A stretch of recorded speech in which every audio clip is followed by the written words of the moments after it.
If you're a maintenance supervisor at a manufacturing facility and your machinery isn't working right, Grainger knows you need to understand what's wrong as soon as possible. So when a conveyor motor falters, Grainger offers diagnostic tools like calibration kits and multimeters to help you identify and fix the problem. With Grainger, you can be confident you have everything you need to keep your facility running smoothly. Call 1-800-GRAINGER, click Grainger.com, or just stop by. Grainger, for the ones who get it done. If you're a podcast host, listen up, this one's for you. My name is Allie Jackson. I'm the host of Finding Mr. Height, a dating and relationship podcast that I've been doing for 4 years now, sharing my positive and practical approach to dating that's built on my own life experience. And I wanted to share another experience that I've had, my secret behind monetizing my show. It's called Red Circle, and I was just telling my colleague about how much I love their platform. With Red Circle, not only am I getting a seamless hosting experience, but I also love the support I receive in ad sales. It's not just typical ad sales either. It's targeted opportunities based on my show and my life. And the platform is super simple. You just set your preferences and Red Circle matches you with sponsors that align with your show. You can vet every opportunity and their platform gives you great analytics. More recently too, my Red Circle team has brought me opportunities outside of my podcast on social media to really augment the podcast partnerships, bring them full circle. I just can't recommend them enough. If you want to give it a try, go to redcircle.com to get your free trial. That's redcircle.com for a free trial. What's up, Buffalo Fanatics? Josh Allen here. Just wanted to say, go Bills. There I am. Ha ha! What is up? Buffalo Fanatics. Z-Bot here with you. Live on the Buffalo Fanatics YouTube channel on a Monday night. And it can only mean one thing. It is the smoke break. So good to have you in. Missed you last week. Apologies. Man, I have been too busy in a bad way. I don't like it. But it's good to be in here with you tonight because we got a lot to talk about. I missed a lot last week, if you didn't know.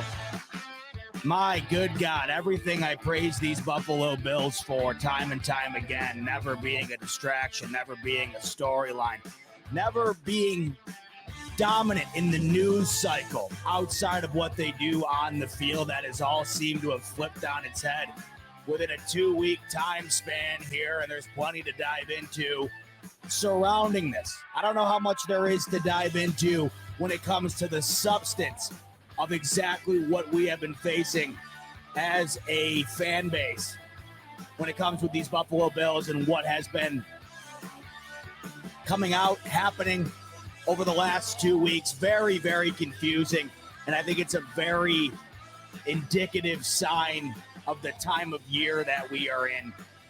And I think the Bills are unfortunately falling victim to that. And we will talk about all of that throughout the show tonight here on the Smoke Break. Good to have you in on this last Monday of June as we head into the month of July, meaning what we are less than, I think we're around 70 days till kickoff. Let me see. Let me see. We got the power of the internet. How many days until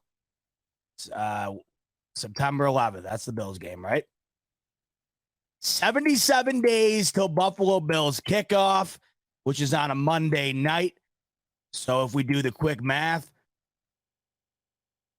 7th, right, is the opening kick on that Thursday. So we're 73 days away from NFL football. And let me tell you what, folks, we need it. We need it bad. We are in the dog days of summer. We are in the dog days of sports. This blows. This absolutely blows. I was at a Yankees game. When? Saturday? That's when you know it's getting bad, when I'm at the Yankees game. And I don't go to many baseball games. I typically go to one Yankees game a year, maybe once every 2 years, depending on what I got going on in the summer. But I try to get to at least one because they're a good time. But you know, when I'm making my way to Yankee Stadium, I'm down bad because there's nothing else. The NHL's done. The NBA's done. Anything topical to do with the NFL at this moment in time is pretty much hearsay, complete BS. And of course, we're going to talk about how that has affected our Buffalo Bills as of late. And then there's baseball. And I'm just not a baseball guy. It is no offense to anybody who is. I love that for you. I wish I was. There's just too many games, and there's just a complete lack of urgency that has it has always put me off when it comes to baseball. I also played lacrosse my whole life, so I think not playing it growing up like most people do was also a factor as well. Now, I will say, just a quick note on the pace of things when it comes to baseball and the reason I don't really love it. That major change. I don't watch a lot of baseball at all on TV. And typically when I go to the game, it's more of a social event than it is really going to a game. Like, could you imagine, you know how they do those deck things, those party decks at the baseball stadiums where you kind of just pay like whatever bottom barrel price and you just kind of hang out in like a literal deck. There's one on the back end of the, like center fieldish at Yankee Stadium, and they have them at every baseball stadium, minor leagues, you name it. And you literally just pay a bottom barrel price and you go and you just drink beer and hang out with people and whatever. It's kind of like going to a bar almost, but there's a baseball game going on. And I always thought to myself, could you imagine watching a Bills game that way? Just casually hanging out in some mosh pit like you're at a concert trying to get a view of what the hell's going on in the game. Baseball, you're able to do that because it's just a whole lot of, and the next pitch. And baseball is essentially a podcast. What I'm doing right here, what those broadcasters do, I think it's the coolest job. For 3 hours a game, and there's 182 games, it's a podcast with some guys out on the field swinging a bat, throwing a ball around. But with these new changes, with the pitch clock and whatever else, watching that game at Yankee Stadium on Saturday against the Rangers was a lot of fun. The pace is a lot better. It actually makes you want to watch the game when you're there. And it meant even more to me because that game finished 1-0. Of course, the one baseball game I go to, and I won't go to another one again this year probably, 1-0.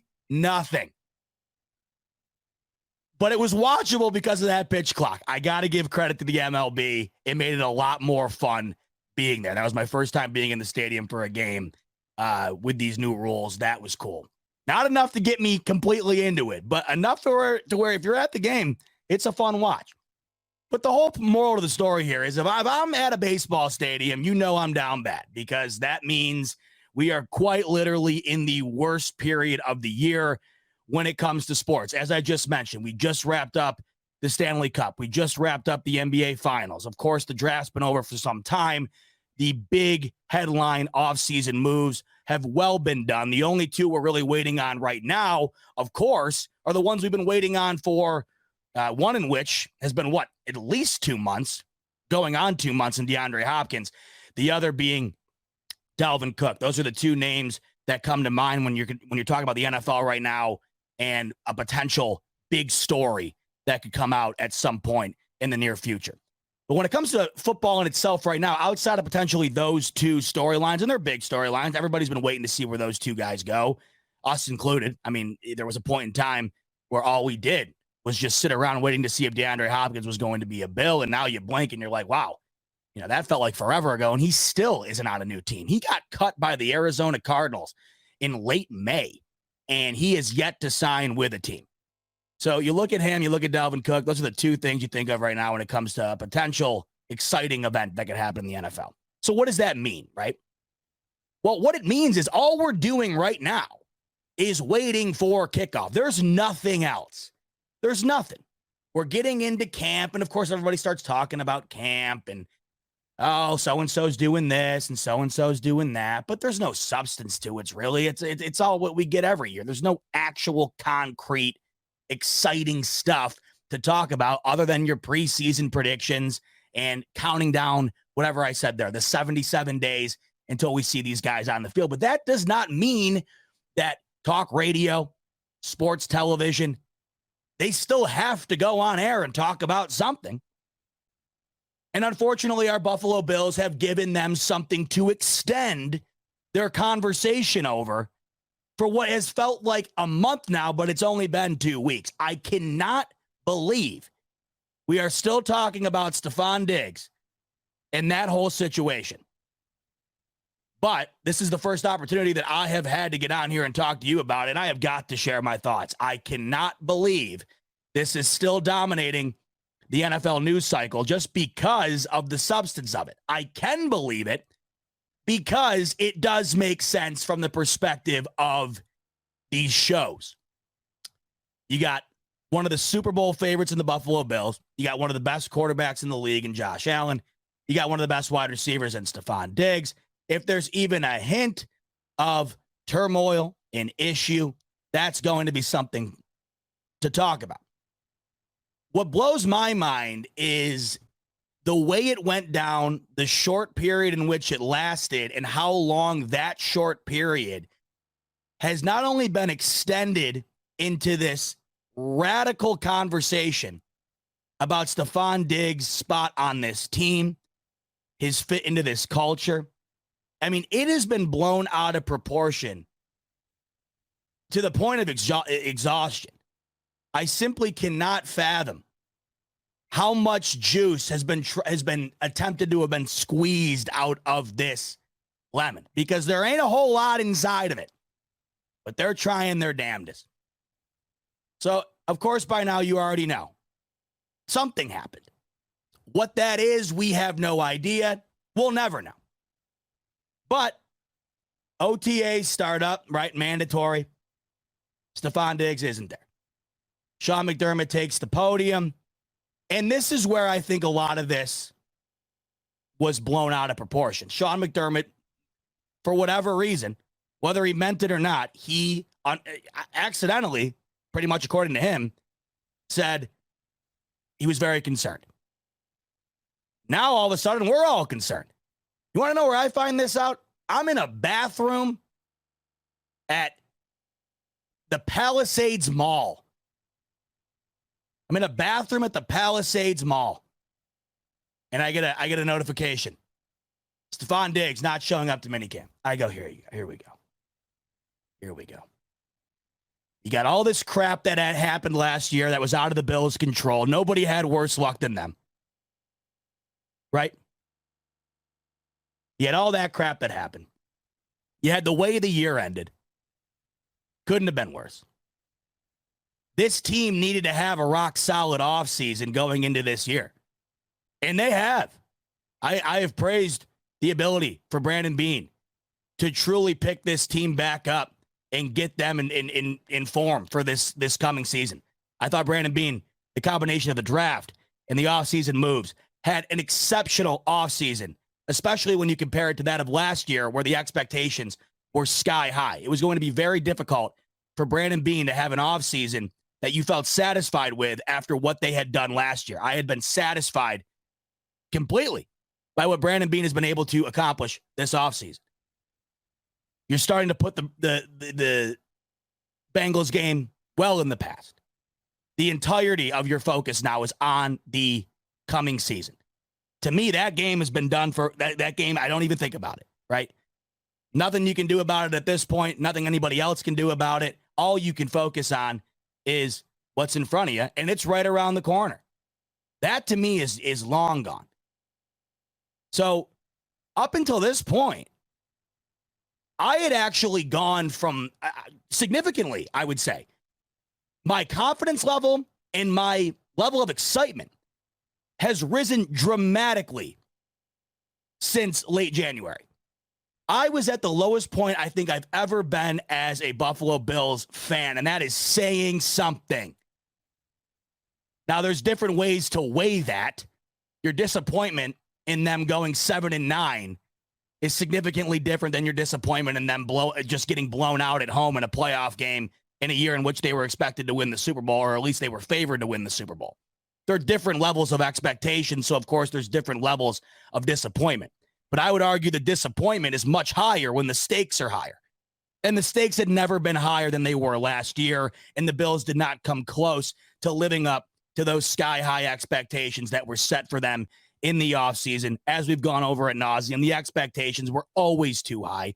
Anytime the expectation is simply Super Bowl or bust, when you have not been to a Super Bowl, when you have not proven that you can consistently get past the Kansas City Chiefs, the Cincinnati Bengals, it was always a fool's errand, and it ended as such.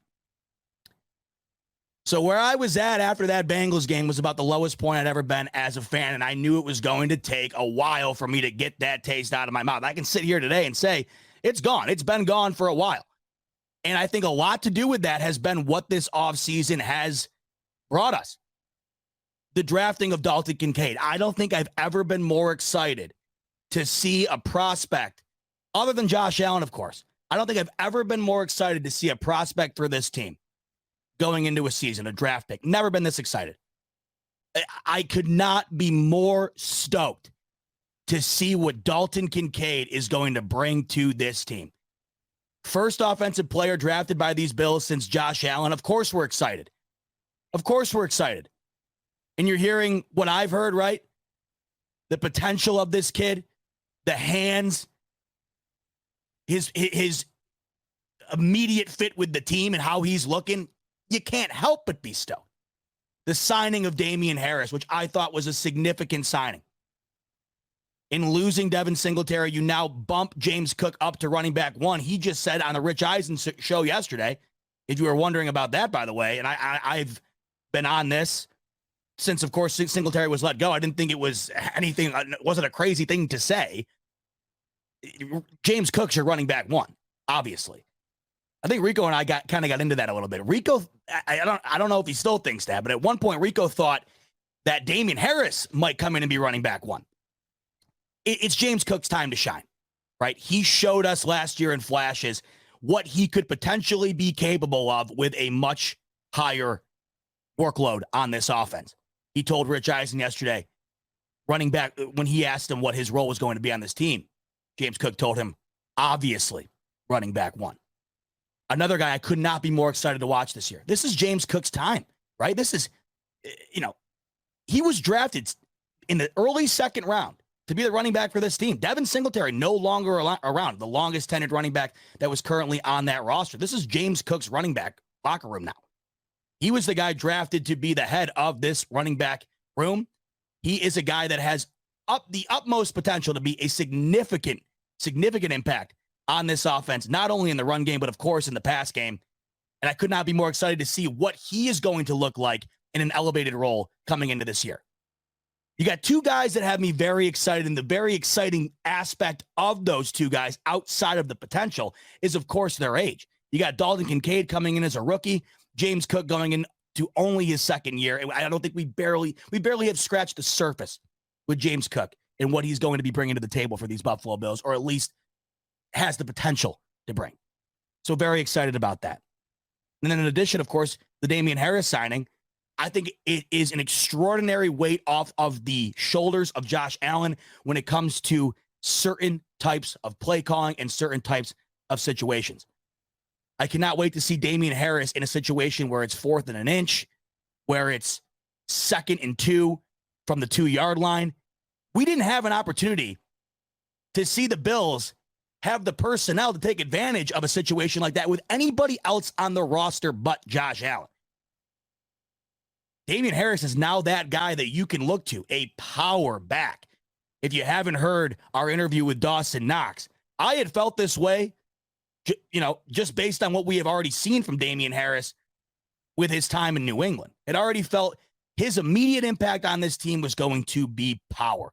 He was going to be the guy you bring in those situations I just mentioned. You need a short yard, you need a red zone touchdown, and you don't want to have to rely on Josh Allen to do every single element to get that. Damian Harris is your guy. And then, of course, Dawson Knox tells us he has got some insane power, and he also happened to tell us that he might be the fastest of all of them in the running back room. Could not be more excited for that. And then you got Josh Allen, right? The cover of Madden. Kind of been a very tumultuous type of an offseason for Josh Allen, at least compared to what it's been in the past. Josh Allen had a bit of a long leash going into the NFL. Now, many would say, what are you talking about? He was the guy that was supposed to fail, right? He was the guy that had a really high ceiling, but no one really anticipated he would ever be able to get to it, much less break through it. That's why I think the leash was long. He was able to come into this league with the expectations not being all that high. And with the expectations not being that high, he was able to shatter them. Shatter them. And once you shatter that level of the ceiling, you have then created a whole new level.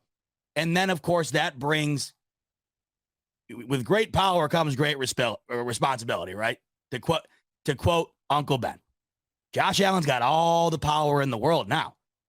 The power in which he wields as the face of this franchise, as being touted as one of the best quarterbacks in the NFL. It's no longer the early days of Josh Allen having to prove that he was worthy of being drafted where he was. Those days are long gone. It is now gone from Josh Allen having to prove that he can be an NFL quarterback to Josh Allen having to prove that he can be a Super Bowl winning quarterback. That's how much things have changed. And this offseason, Josh Allen's been he's been all over all sorts of, all over social media, everybody talking about him and what's going on with him here, what was going on with him and Stefon Diggs after the Bengals game, what's going on in his personal life. There hasn't been that for Josh Allen. This has been a different type of an offseason. And that, of course, comes off of a year where it just seems like nothing could go right for these Buffalo Bills. And it has me excited in the sense that I look at Josh Allen as a guy who embraces these type of situations, and I think he has completely done so going into this offseason up until this point, right? He has acknowledged that he has never been more focused on football than right now. That's what has me excited about it. You could look at the offseason for Josh Allen, and you could tick it down if you really wanted to. You could look at all the negatives and kind of be short on Josh Allen's stock going into the year, as a lot of people are. You listen to anything right now about the Buffalo Bills, sports talk radio, right? These television shows, everybody's down on the Buffalo Bills, at least the talking heads, at least the guys trying to get clicks. Miami Dolphins have surpassed the Buffalo Bills, right? The New York Jets have surpassed the Buffalo Bills. That is what is happening right now. I like that for Josh Allen. I like that. This is what we did not experience last year. It was the complete opposite. And we had felt, a lot of the fan base had felt that this was a team that, were they really worthy of those expectations, and were they going to be able to live up to them? Because I think it was Bruce Nolan who put out yesterday. It was a great tweet, because I've always felt this way. You get to be at the point in which the Bills are currently at, right? The Super Bowl favorites, or one of the favorites, like they were last year. They were the favorite this year. They're what? Second or third, I think. The Kansas City Chiefs right now are the favorite. And when it comes to the betting markets, they have a 14% chance to win it. So what Bruce said on Twitter was extraordinary, because it's the best way to look at this. Even if you are the best team in the league, even if you have the best chance to win the Super Bowl, you would have to win it. Or you would have a decade. You would have a decade almost to win it before it would be mathematically expected of you to have actually won one by then. That's how tough it is to win in this league. You have a 14% chance to win the Super Bowl, according to the betting markets, when you are the favorite. The expectations last year were just way too high. The Bills have now found themselves getting lost in the weeds a little bit, especially compared to where they were last year at this time. I like that. So what am I getting at? I'm talking about all the things that I like here. And I've liked a lot. What I don't like right now is what's currently happening within the culture of a team in which I have felt strongly has had one of the best cultures in all of sports since Sean McDermott and Brandon Beane have taken over this team. And I don't necessarily know if it is the fault of the team itself. The Bills have become a casualty the last 2 weeks of a dead NFL media cycle. This could not have happened at a worse time. That is why you are continuously hearing about it. I have ignored everything about this topic, the Stefon Diggs topic. I have ignored everything about this that has come out since McDermott readdressed everyone and Diggs showed back up to practice. Why? Because why wouldn't I? What we have been seeing over the last 2 weeks is a blatant media rush of click-worthy and conversation-type pieces to get juices flowing about a team that is supposed to be one of the best in the league. Because if you see Josh Allen, Stefon Diggs no longer getting along, Stefon Diggs, trade block, right? You hear all this, you're clicking on it. Because I know for me, right? Let's just give an example. Patrick Mahomes and Travis Kelce apparently have falling out. Travis Kelce doesn't report to minicamp. Andy Reid's super concerned. We would be all over it. Don't lie. Don't lie to yourself. We'd love it. As Bills fans, we would be all over it. The dynasty is over. The Chiefs are cooked this year, right? Travis Kelce not going to be a Chief next year, guarantee it. Bet you they can't get over it. You would see it. Not saying you personally, but you know damn well when you fired up the Bird app, you would see a large portion of this Bills fan base absolutely shitting on the Kansas City Chiefs if the situation was reversed and the Chiefs were the ones dealing with this currently. And when you look at it from that perspective, I try to dial it back and look at my team from the same perspective. I would be all over it when it comes to the Chiefs, Travis Kelce, and Patrick Mahomes, because I would want that for me, selfishly, as a Bills fan. I would want a falling out from Travis Kelce and Patrick Mahomes. I would want an inkling to hang on to think that the Chiefs were going to be on the verge of a collapse this coming season, that the chemistry of probably the best combination on offense in the entire league is dwindling. Who wouldn't love it? We would love it. And that is why you are hearing about this every single day, despite the fact that it lasted maybe 8 hours, maybe. I'll give it an 8 to 12 hour window potentially that it lasted. The following day, Stefon Diggs is back. Everybody back, they walked back whatever happened. And at this point, just face it, this just is the way it is. We've gone over this with other things as well. The Leslie Frazier thing is another perfect example. It's literally a perfect example. Whatever you think happened, it probably didn't happen. As soon as Leslie Frazier said he was taking a break, I knew for a fact he wasn't taking a break. Nobody's taking a break at the Krusty Krab since the Chum Famine of '59, right? No one's taking a break in the NFL. And we've learned that as of late. Leslie Frazier's been looking for a gig, so it seems. If you knew anything about the NFL and you knew anything about how things work in the front office, that whole thing, it didn't make any sense. It didn't make any sense. Leslie Frazier has been the scapegoat for this team, it seems, for the last couple of seasons and their shortcomings on defense in the postseason. I'm guessing, right? And once again, it's a guess, as is all of this stuff, all of this. But I'm guessing, right? Leslie Frazier probably didn't love that. Or I'm guessing potentially Leslie Frazier and Sean McDermott had a differentiating mindset when it came to how the defense was being run, how things were being implemented in the playoffs, right? So there had to have been something there. It wasn't like Leslie Frazier just said, hey, you know what, guys? Really thinking about, me and the fam just taking a year-long cruise. And maybe I'll remember this whole thing with Leslie Frazier, right? Remember when this all happened? The potential to return. Remember that? Remember that? The potential to return. What? You mean to tell me Leslie Frazier he's gonna go tour Europe with the fam, go on a sabbatical, and then come back to the Bills? Oh, hey. Yeah, the vacation was great. Thanks, guys. You guys want to see some photos? Yeah, take a look. I got a whole photo album. So where were you? Let's get back to business. It was never happening. Right? You never knew what happened. You never will know what happened, but something happened and you just move on. That's what's happening here between the player, potentially other players, and the front office. Here's the one thing you have to remember before we get into what everybody else is saying and my comments on what they're saying. As long as Stefon Diggs is at practice, right? And he's not,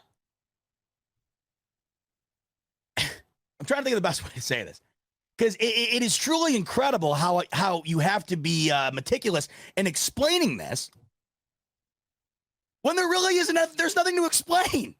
You are having to explain something to defend against arguments that are completely hearsay by people that are just looking. I don't even know what's going on. Why does RG3 of all people, all of a sudden, he's the guy who's got the big scoop? All of a sudden, we're going to get into what he said in a minute, because I like RG3. I think he's fun. It seems like a really nice, cool guy. I like what he does in the media. I think some of his takes are just outlandish sometimes. I think some of the stuff he says is just, it is being said going towards the contrary of a popular belief simply because it is contrarian. That's all I think it is sometimes with him. What he said about this situation, I don't understand it. And it once again inflamed the whole thing. It seemed as though it might have been kind of going away a little bit. And then all of a sudden, RG3, I forget what it was. He went on somebody's show. It might have been Eisen again. That I was talking about James Cook going on there the other day. It might have been that show. I can't remember. But what he said, I just thought kind of re-inflamed this whole situation. Right? I don't get it. What does RG3 know about the Buffalo Bills and Stefon Diggs and Josh Allen? Does he know more than me? Probably. The guy played in the NFL. I hope he does.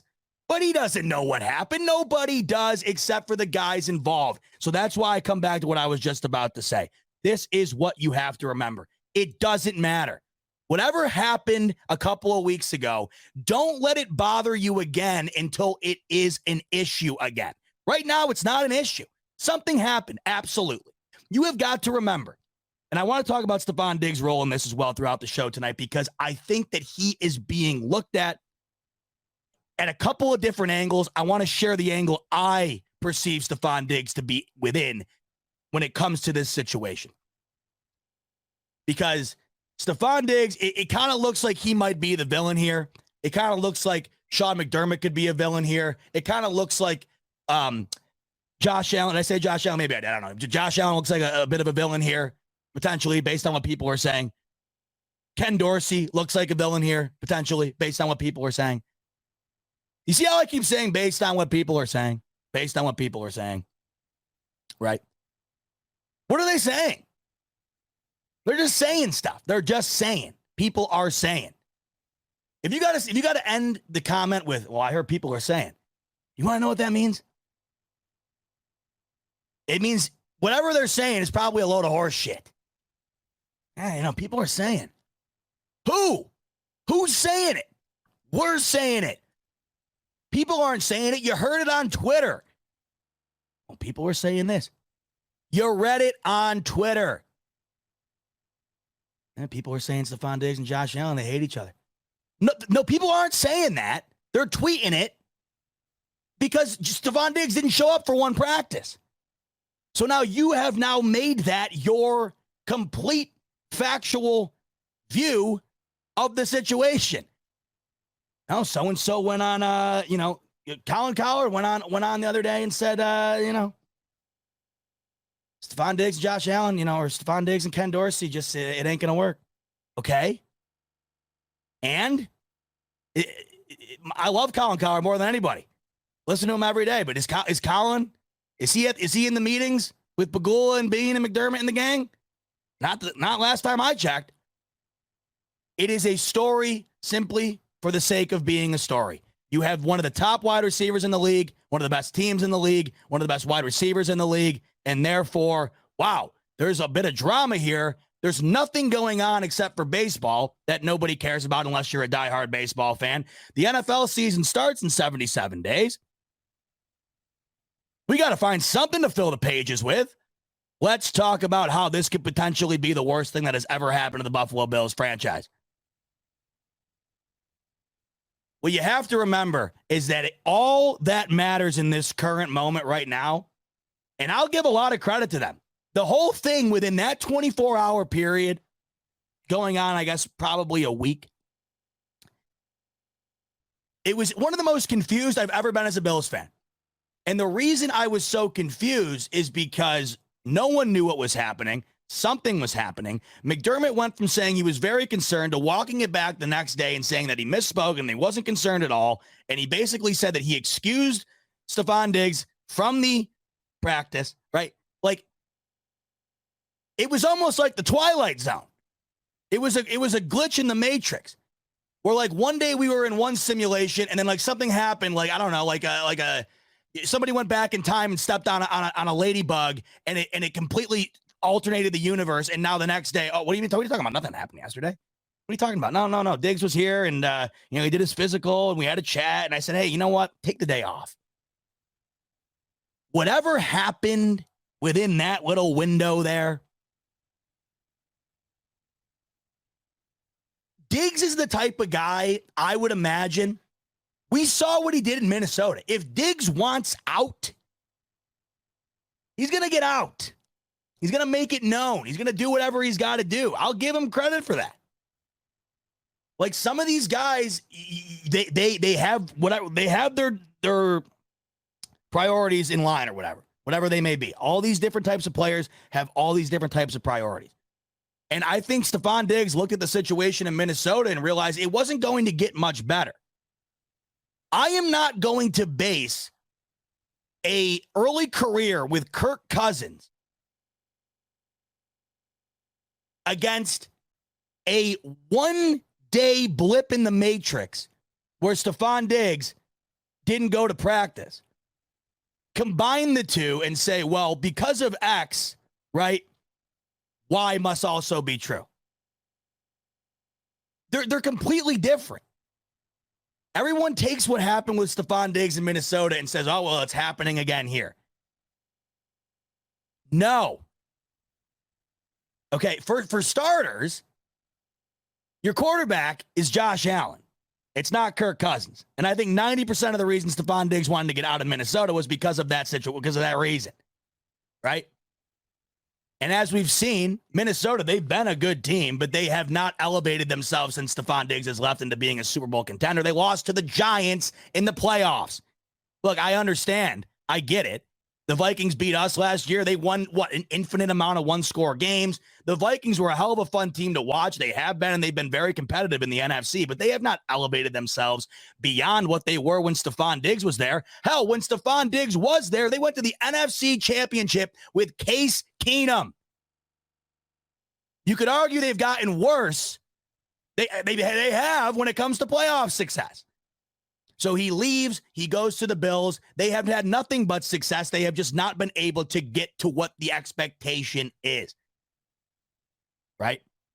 And you mean to tell me that Stefon Diggs working his way out of Minnesota is correlated to Stefon Diggs having some sort of issue for a day here and then not showing up for a practice, but then immediately showing up the next day and you don't hear anything about it again? Let's look at what we actually know here. Let's just talk about what we actually know here for a second, right? What we know is something happened. Stefon Diggs didn't just take the day off because he wanted to kick his feet up an extra day. Something happened. We all know that. We know that Sean McDermott inflamed the situation by it was just a lack of judgment, I think, in the word choice. Why he said he was very concerned, I don't know. It made no sense. The way he walked it back really made no sense when he said, I'm always concerned about all my players, especially those that are of significant support or are at the importance level in which Stefon Diggs is to our team. It made no sense. The way Sean McDermott said, no. What I was saying is I'm always concerned about my guys. I'm always concerned about my guy. It didn't make any sense. Right? But that happened. What also happened is Stefon Diggs came back to practice. We have not heard about anything out of the team since. We have not heard Stefon Diggs publicly bash anybody. We have not heard Sean McDermott or anybody there publicly bash anybody, Josh Allen say anything. Things seem to be good. That's the facts there from what we can see. Everything else, I don't even know what it is. All it is a rumor mill doing its best to continue to turn until the next story comes up that can take over that one. There's been nothing. That has been the problem here. It has been the unfortunate reality for the Bills the last couple of weeks. There has been nothing to talk about. Some of these, I listen to Dan Patrick and Colin Cowherd every day. They can talk about like Victor Wembanyama going to the Spurs, right? They can talk about that. They can talk about where DeAndre Hopkins might land. They can talk about Chris Paul going to the Golden State Warriors, right? They can talk about Bradley Beal going to the Suns. They got other stuff to talk about. But when you're thinking about like Pro Football Talk, which I love with Mike Florio, I love Mike Florio. I love Pro Football Talk, right? I listen to them every day too. Him and Chris Sims. They are currently. This is how slow the media cycle is right now. Nobody is addicted more to talking about football on a daily basis in some sort of capacity than Mike Florio. The guy, it's every minute of every day. It is so slow currently in the NFL news cycle. They are currently on Pro Football Talk, right? The show. They are currently on a 1-month hiatus. They are not going live for a month. They do a football show every single day, Mike Florio and Chris Sims, every single day, except for right now. Want to know why? Because of how dead it is. And I think ever since this has come out, I think Mike Florio has written 5 different articles about this. And he'll be the first to admit it. I can't knock him. He's running a business. He'll be the first to admit it. It's something to talk about. All of these hypotheticals are just that, hypotheticals. So why not flesh them out? Oh, there's turmoil in Buffalo.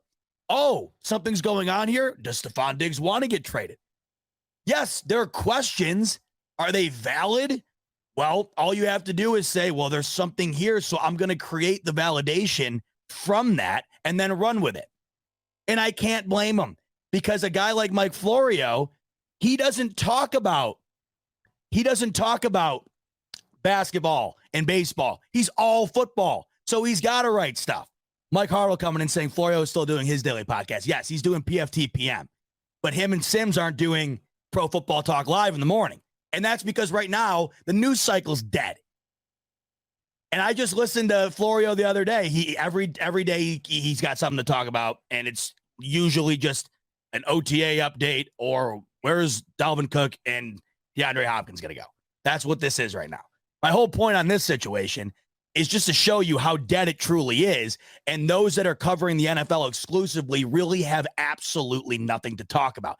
And with this situation, when you're dealing with multiple stars in one of the best franchises in the sport right now, you are able to extract a lot of different angles from this. You are able to extract how this affects the team going into the season. You are able to extract how this affects Stefon Diggs personally and whether or not he wants to be a Buffalo Bill. You are able to extract from this how this affects Sean McDermott and Brandon Beane, which we're going to get into in a minute here.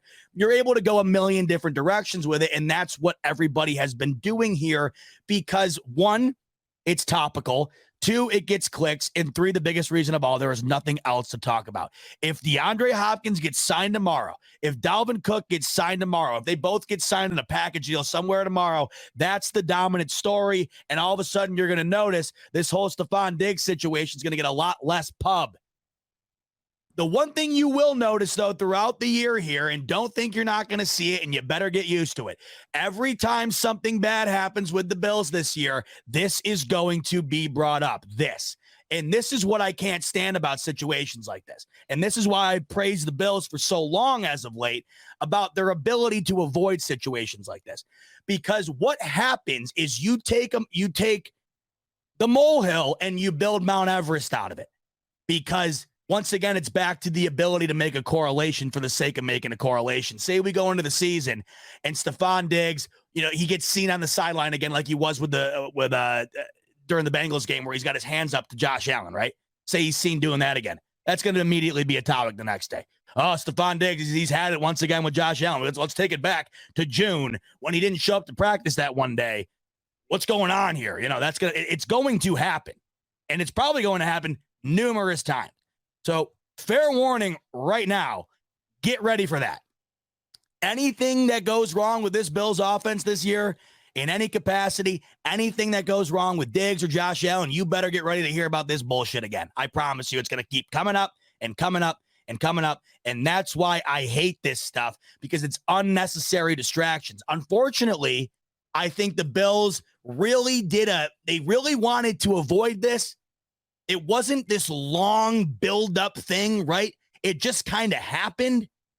They handled it pretty poorly, but they got out of it immediately. The unfortunate reality is it just so happened to happen in the middle of a time period where nothing else is going on. And that's what kind of sucks about it. But I look at it for what it is. And what it is something that happened that was immediately either, and look, you can say was it brushed under the rug? Deal about it at a later day? Maybe. But who cares? If it's not affecting the team, if it's not affecting the play on the field, why do I care? Why do I care? I would care if it was a much bigger issue. I would care if it was Stefon Diggs not showing up for a week, if it was Stefon Diggs, right, threatening to demand a trade. Yes, then of course I would care. Of course I would, because there's a reason to care. I am not going to look at a one-day blip as some reason for me to completely think the culture of a team that has built their way up to having one of the best in sports is on the verge of collapse. I'm not going to believe it.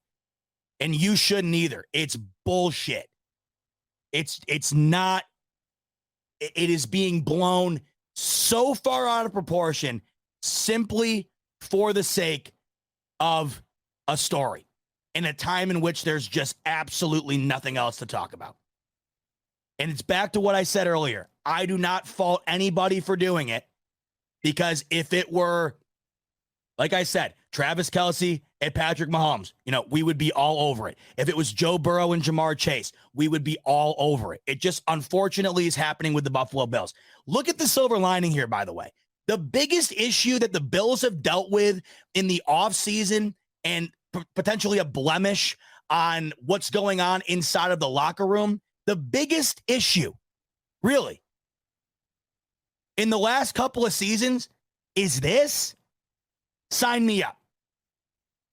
You got the Detroit Lions. How many guys got caught gambling in the locker room? How many? Multiple.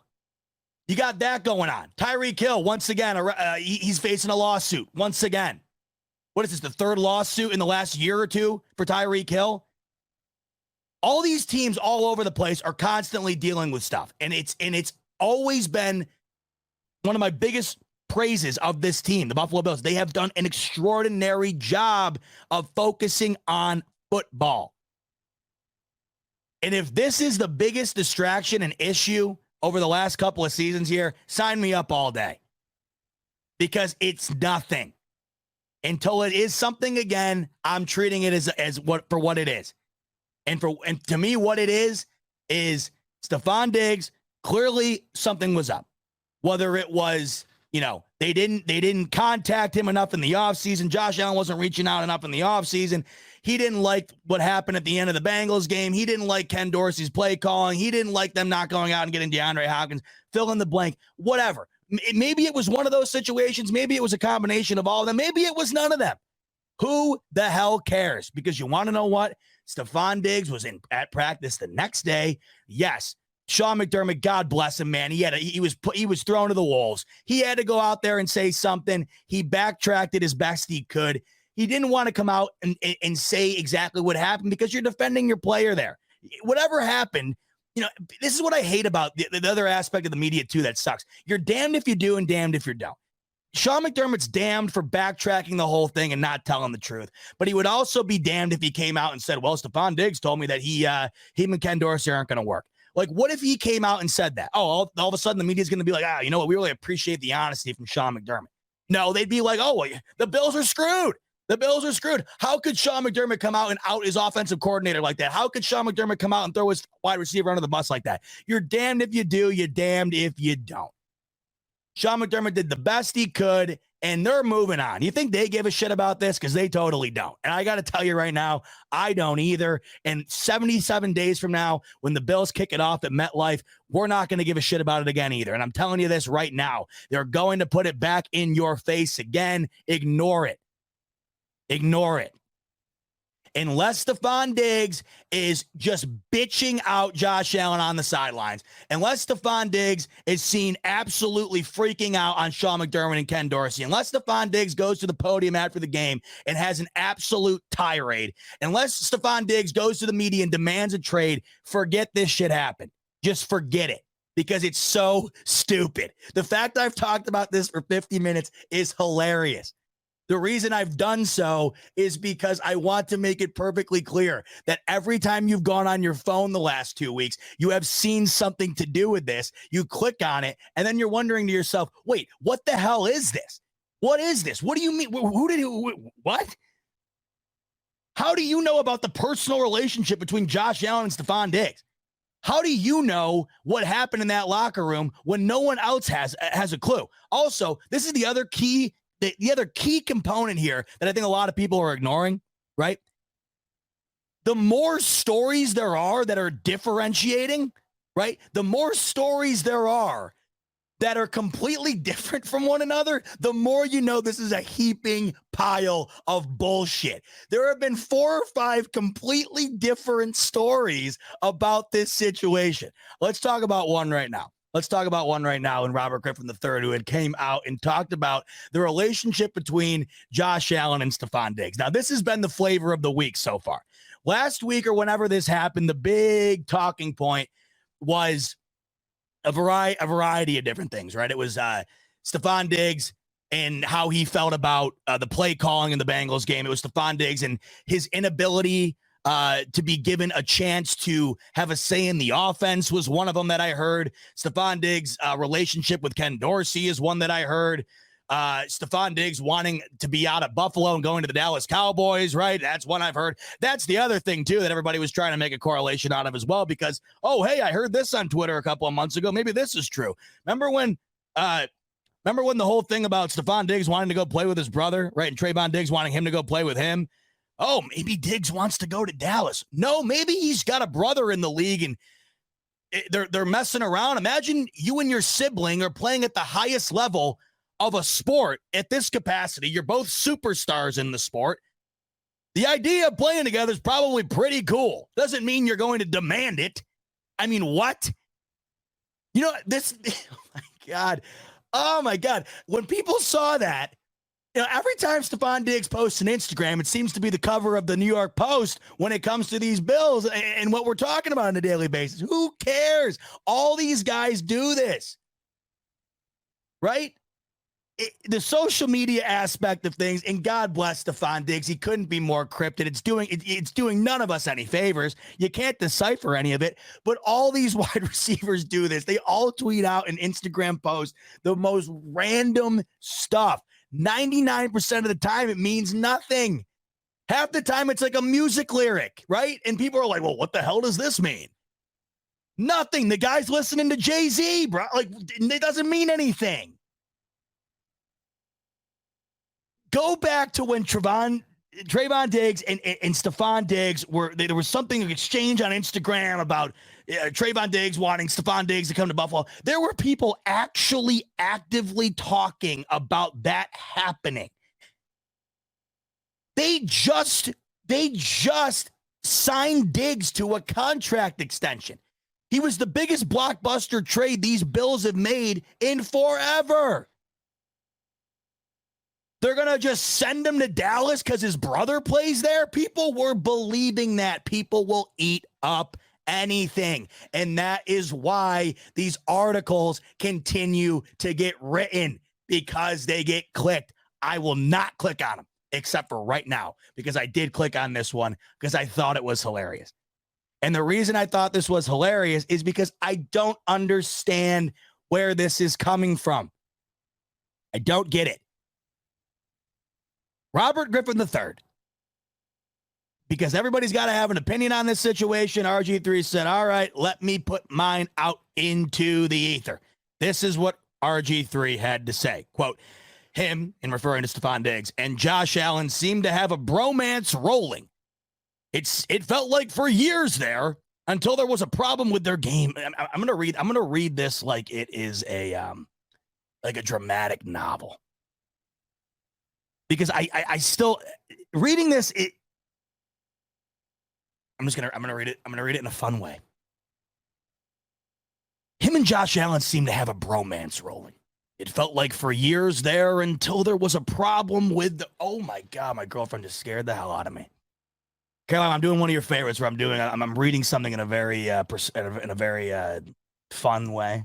I was listening the whole time. Oh, okay. It was very good. I'll do things with her like, well, I'll like if I see something funny from someone that we're friends with, I'll like read it in their voice. You know, I don't know why I'm doing this. I'm trying to make this entertaining for myself because I'm losing my mind. The football needs to start. I think Caroline's getting scared, man. As much as she hates how much time I dedicate to football, I think she would appreciate, at least I have something, right? Yeah. Can you imagine Caroline out with her friends like, at least he's got football, God. All right. You're what? Oh my God. I thought Caroline just said she brought home a cat. She's going to go see the neighbor's cat. I thought she just said she got a cat downstairs. I don't need to be dealing with that tonight. She's on this whole thing right now. She wants a cat. Caroline's a big cat person. I'm going to cave. Not that I'm like, well, go ahead. Like, not that I have to be like, sign the permission slip. It's just that I'm not a huge cat person, but I'll cave. I don't mind. But then now all of a sudden we're up to like 2 cats. Now we want to get 2 cats because she said that if you get 1 cat, then you got to get another cat because they're better in pairs. And I'm like, whatever. Just don't bring it home randomly because I work from home. Caroline doesn't. Who's going to be taking care of the cat? This guy, right? I'm not a cat expert. And we babysat her brother's cat, and he's got one of those like hairless cats, man. And I would wake up and that thing would be on like my head and it would scare the shit out of me. And I'd be working in, and that thing would all of a sudden pounce from like the top of the ceiling down to my keyboard, freak me out.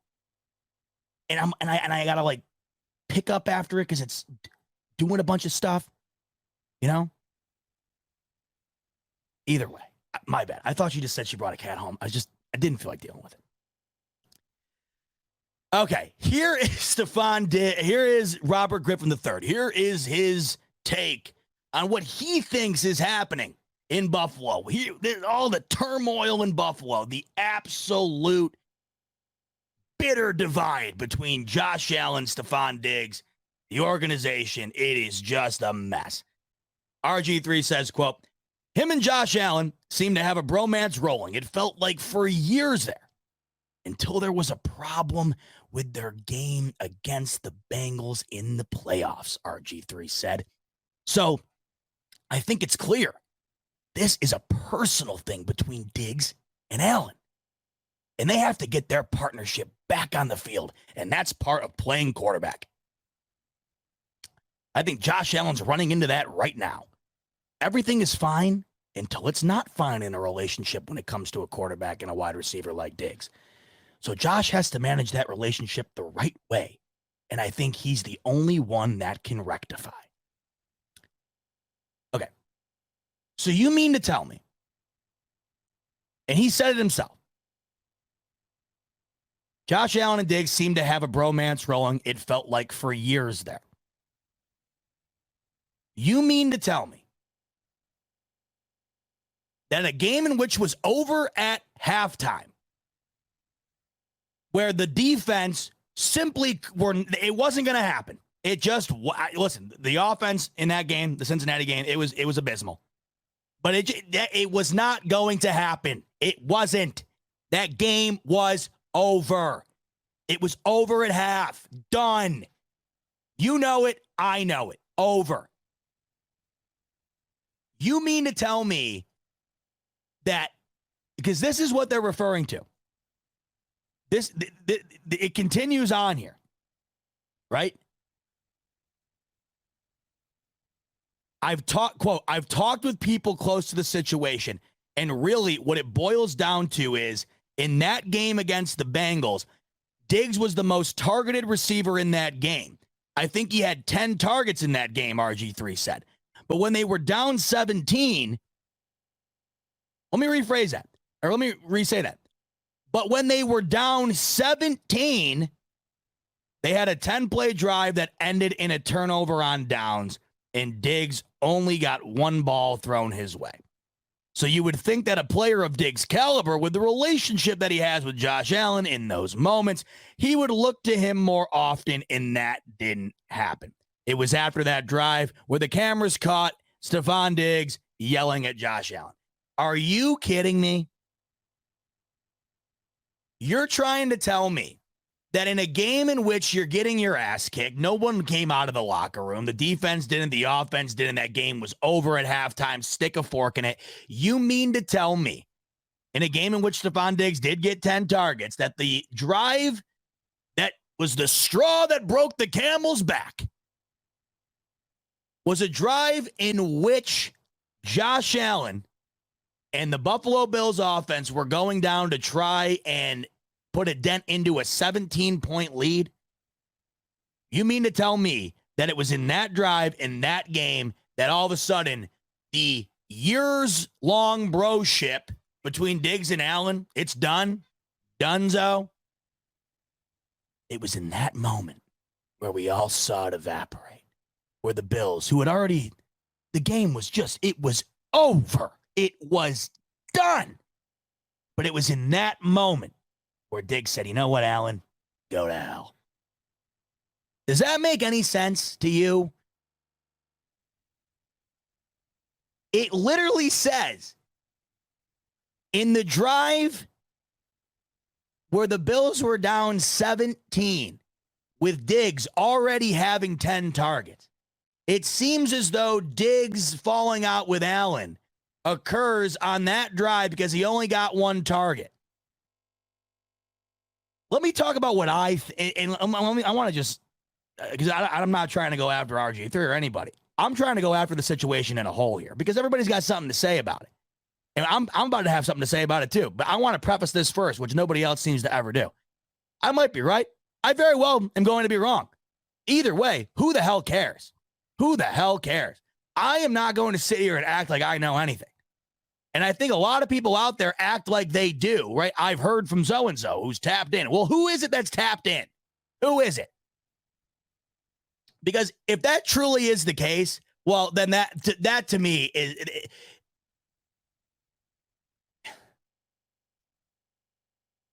I'm trying to think here. You mean to tell me, I just cannot for a second here possibly fathom that like the specifics of that make no sense at all. How could that be the biggest issue? Here's what I think. Okay. It's easy to look at Stefon Diggs in that moment, that Bengals game. Look at what remember there was a whole other thing too about, I'm not even going to get into it. There was a whole other thing about Diggs being mad at Allen because he wasn't focused on the game. I'm sure you know what I'm talking about. There was so many other rumors about this because of the shot of Diggs. Let me offer this one up for an off the like out of nowhere, out of this world type take. Ready for this one? Maybe he was infuriated they were getting their ass kicked. You ever thought about that? Because I know I sure as hell was. I was sick to my stomach, and I'm not out on the field. Let me offer up this hot take for you. Maybe Diggs had his hands up in the air because he's saying, what in the living hell is going on? We're getting our teeth kicked in. Is that fair to say? Could that possibly have been it? Do you think he was singling out Josh Allen? Josh Allen isn't the one who got ran all over on defense. You think Diggs maybe had his hand up in the air in frustration because they were getting their ass handed to him? Here's where I defend Stefon Diggs here. Okay, in this whole situation.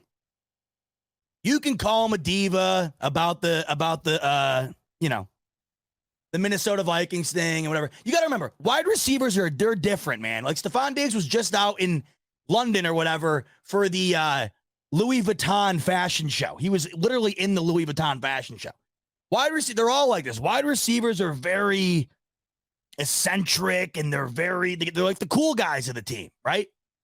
And they've always been viewed as the ones that have to be handled in a special way because they're very delicate and this and that. It's not just Stefon Diggs. Ever since that was the biggest red flag about Stefon Diggs coming into this team. You remember? Coming in from Minnesota. Stefon Diggs, right? Oh, he's such a diva. Oh, he's such a drama queen out in Minnesota. He's going to do the same thing with Josh Allen. He's going to do the same exact thing. That's all anybody said. Nothing has happened except 2 bitter exits to the season. That is when we had seen Stefon Diggs show emotion. Do you not want him to? I defended him that weekend. You can go back and pull the show up. The post-game show, Bills, Bengals. I defended him that show because he was getting ripped on for bitching at Josh Allen all the way back then. And I have the same exact stance on it today. You don't want him to be pissed about that? You don't want Stefon Diggs in a game where it seemed the Bills didn't get off the bus to be mad. In a team, in a season in which they were the Super Bowl favorites, in a season in which they win 13 games, in a season in which everyone had the utmost and highest expectations for them, you don't want Stefon Diggs to get mad when they're getting their absolute ass handed to them at home, not even remotely competing in that game.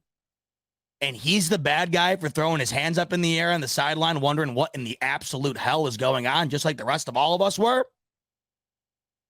And then in addition to that, you're going to take that and drive it into the ground and trying to analyze every little element of it outside of what it more than likely probably is. And it's just him being absolutely infuriated at the fact that that team did not show up in the biggest game of the season, a year removed from losing in the most heartbreaking fashion you could possibly imagine. We all remember Stefon Diggs staying out at Arrowhead Field, looking out into the distance, wondering what the hell had just happened.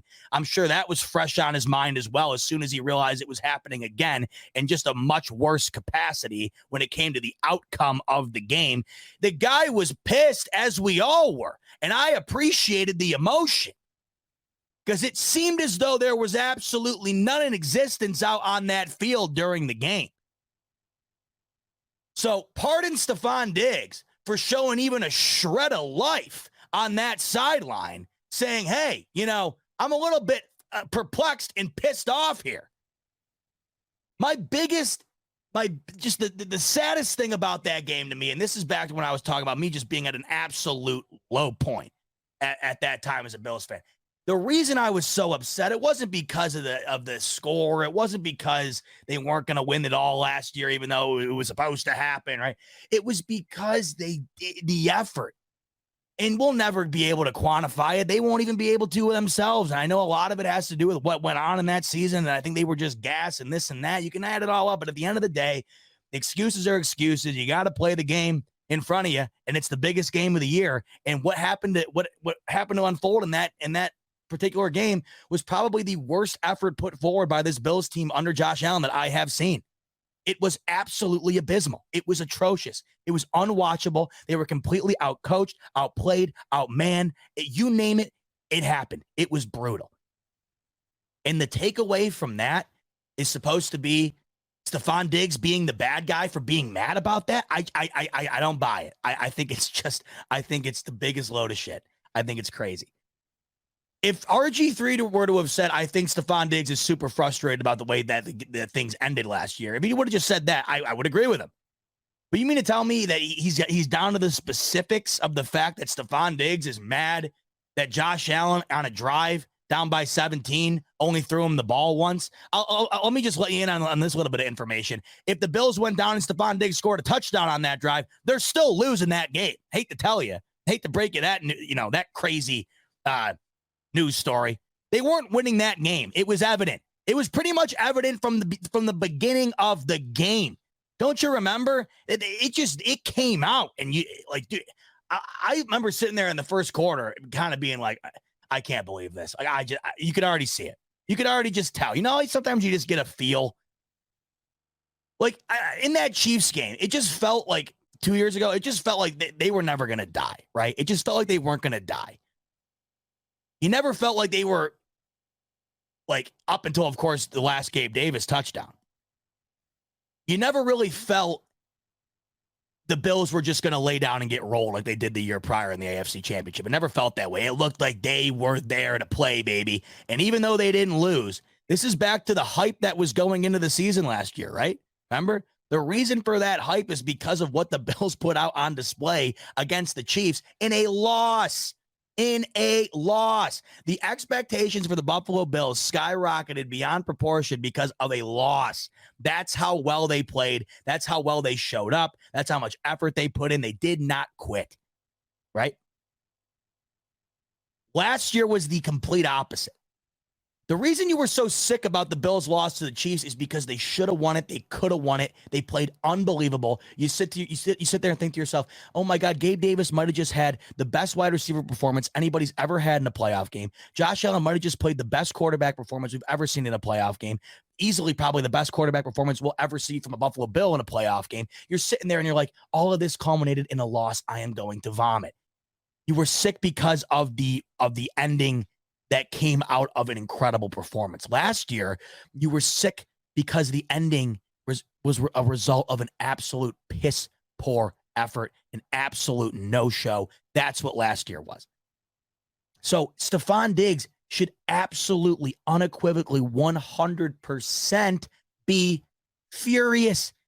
You think we're furious as fans dedicating the time we do to this team every year watching it? Imagine putting your whole life into building that success yourself on the field. And then within a 60-minute time span of not showing up at home, you get absolutely steamrolled, and all of it's for nothing. You go into that season last year with those expectations. They put all that work in. They overcome all those obstacles. They win 13 games. They're there. They're on their way. They're at home in a divisional game, right? And they get destroyed. Completely outclassed. Buffalo Fanatics, what's going on? This is Pierre the Kingpin, and I wanted to talk to you today about Cigars International, which is the ultimate destination for premium homemade cigars. Known as the industry leader, Cigars International offers the largest selection, unbeatable prices, and a customer service experience that's second to none. Whether you're new to cigars or a seasoned vet, Cigars International makes enjoying cigars easy, approachable, and fun. Cigars International is the go-to retailer for all things cigars, with the biggest selection of premium homemade cigars available anywhere. Cigars International offers unbeatable deals and discounts, making it easy to stock up on your favorite or try something new without breaking the bank. With fast free shipping and their 100% satisfaction guarantee, you can shop with confidence knowing that Cigars International stands behind every order.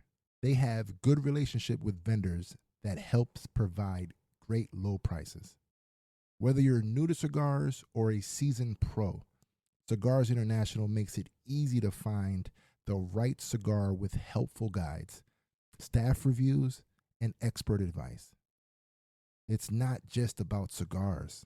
Cigars International also offers a wide range of accessories and more to elevate your smoking experience. Check out the great deals every day at cigarsinternational.com. That's cigars, CIGARS, international.com. Use code FANATICS at checkout for 20% off your order of $50 or more, plus free shipping. Or visit www.cigarsinternational.com/fanatics, and the discount will automatically apply.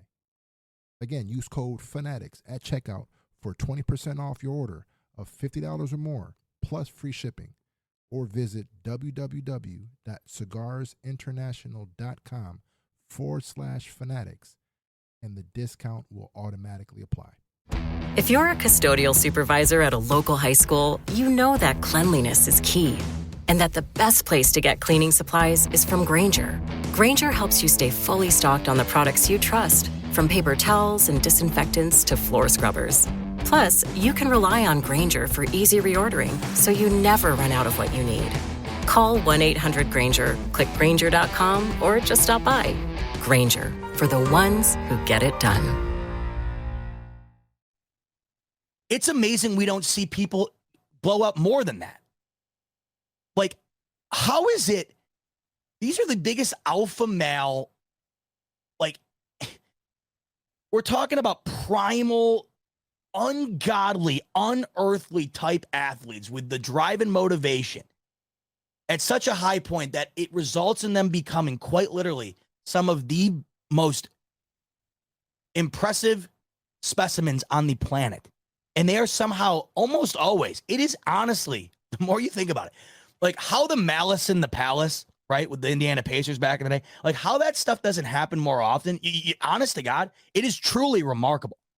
Think about all that goes into the mentality of being an athlete and how 99% of the time they're able to turn it off in moments where it all comes crashing down. They're able to control themselves and keep their composure. It's very impressive. So with all that in mind, all that goes into this sport, all that goes into getting to where you want to be and getting to where they were in that season.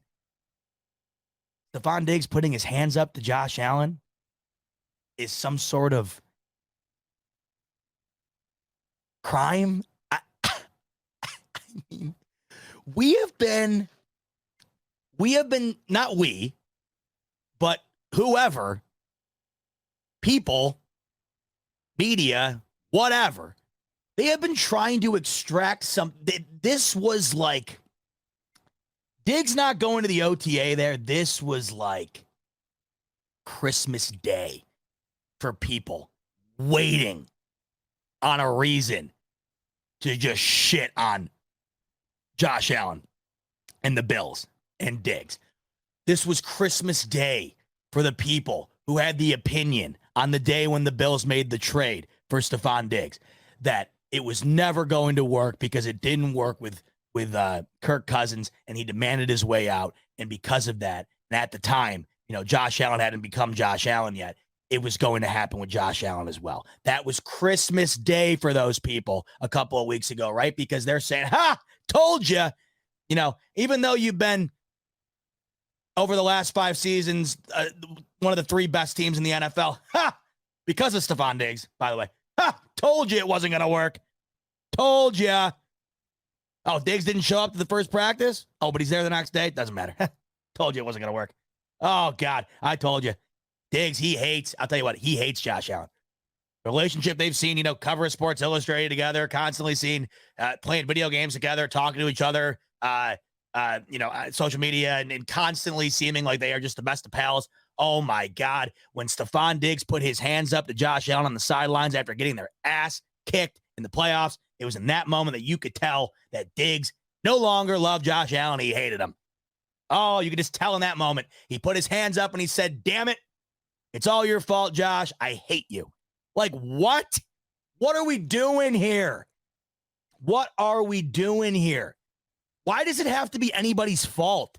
Why does it have to be anybody's fault as to why Stefon Diggs is upset? Why can't he just be upset at the fact that it was a culmination of the entire team's fault that resulted in that piece of shit game we saw against the Bengals a couple of months ago, right? Why can't he just be mad for the sake of being mad at the outcome of what happened? We all were mad. Diggs isn't allowed to be. The RG3 reasoning to me is just I don't understand it. I don't get it. Also, I don't understand how that could linger the way that they're insinuating that it has this long. You think Diggs is hanging on to the one target on the drive where they were down 17? Think he's been hanging on to that this long, just with a unbelievable anger, and he couldn't wait to take it out on the Bills and not show up to. I don't get it. Now, here's what I will say. I think the way that these Bills have exited the last 2 seasons has absolutely 100% shaken up Stefon Diggs and the way he, views things. I don't think that that's really an argument. I think that that's inevitable. In both games, we have two iconic shots of nobody else but Stefon Diggs at the end of them. The iconic shot of Stefon Diggs staring out at Arrowhead. The iconic shot of Stefon Diggs with his hands up on the sideline. Stefon Diggs wants to win, man. He wanted out of Minnesota because they weren't going to win there. He wasn't going to win there. They were going to do fine, right? They were going to be in the mix, but he knew with Kirk Cousins, the way that thing was going out in Minnesota, it was not going to be a place where he was going to be able to solidify himself as a champion. He went to the Bills because he looked at Josh Allen as an opportunity to upgrade from Kirk Cousins and approach that next step that he was looking to attack. Stefon Diggs is an ultimate competitor, an ultimate, just like the guy who wants to win at all costs type guy. And I think that these losses have definitely eaten at him, and I can't see why they wouldn't. They have eaten at me, and I'm a fan. I understand, and I'm sure he understands as well, to a much larger capacity. He can't play forever, and they just had 2 years of his absolute prime end in a very, very unsatisfactory way, unsatisfying way. Now, to put a bow on this and kind of transition to the McDermott Beane extension, to put a bow on this, as we have just rambled on about this for about an hour 20. And the reason we did this, I'm not talking about it again. I'm not. This is so stupid. This is so dumb. Look, Stefon Diggs, he is who he is. Josh Allen, he is who he is. All these players are individual guys, and all of them need to be handled differently. And I think we all know that maybe more than other guys, Stefon Diggs is more emotional. I think he's more passionate. I think he is much more likely to express himself surrounding those elements more than other players might be. All I know is up until this point, Stefon Diggs has been an absolute godsend for these Buffalo Bills. He's been an absolute saving grace for Josh Allen and his ability to elevate his game to another level. There have been so many positive things that have happened, almost entirely positive, for both this offense and this organization since Stefon Diggs had been handed a Buffalo Bills jersey. I am not, nor should anyone, going to try and tear down the relationship between Josh Allen and Stefon Diggs. I'm not going to tear down the culture that these Bills have worked very hard to solidify.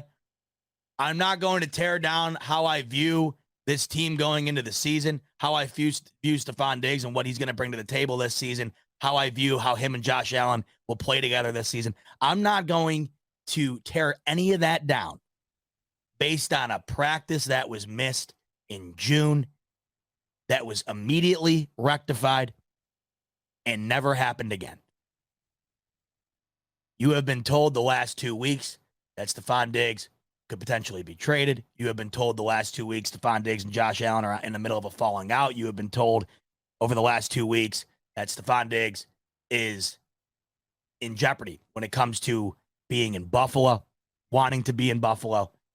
You have been told countless things that have absolutely no definitive proof. None of them. The only proof we have, or the only factual thing we have in front of us here, is the fact that Diggs, no, he did not go to practice that first day. He went the next day. It was a very weird week, a very weird couple of days, and it's done. Haven't heard about it since from anybody else but people writing a story for the sake of a story. Look at it for what it is. And what it is hopefully something we don't have to worry about again. But as of right now, I'm not worrying about it because I don't know what there is to worry about.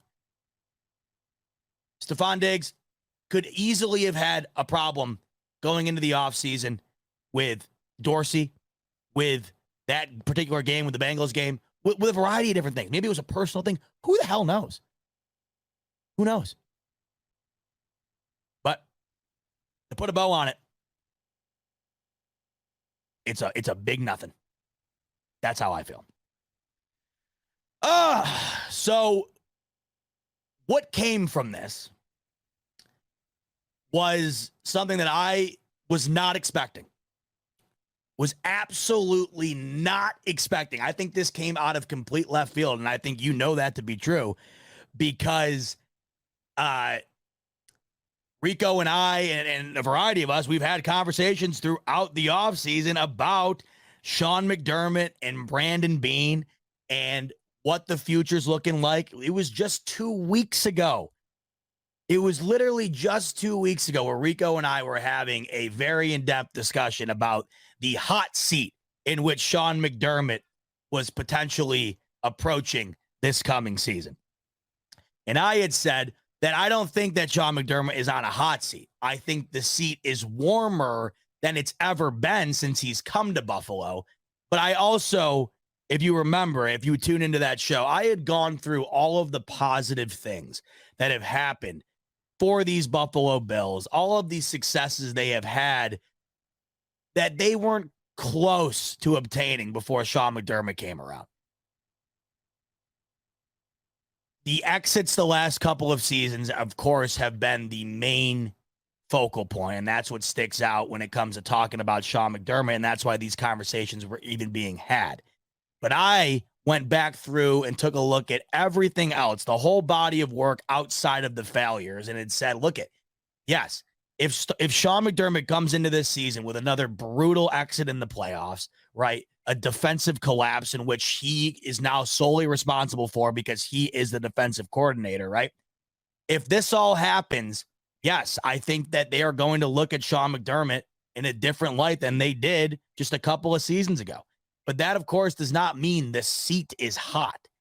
I had just felt that the seat was covered in snow is what I said at one point. And I think now you're looking at I think at that point, this was before, of course, the extension. I think you were looking at the snow-covered seat for the first time. You were just looking at it thinking, maybe we should start to consider taking some snow off of it a little bit. Yes. So now, all of a sudden, it goes from is McDermott on the hot seat to, oh my God, McDermott, he's extended. Oh man, Brandon Beane, he's extended. This came out of nowhere. And I think it's a direct correlation to the Stefon Diggs situation. I think it's also a direct correlation to a lot of the heat that has been put on this organization over the last couple of seasons. So let's take a look at it from a couple of perspectives, because I think there's a couple of ways to look at this. If you're a McDermott hater or a McDermott lover, I think there's two ways to look at this that are satisfactory to both people, to both sides of the fence. I also think that there's a variety of different ways to view why they did this when they did and what this potentially means for these Bills. So let's get into it. Why did it happen when it happened?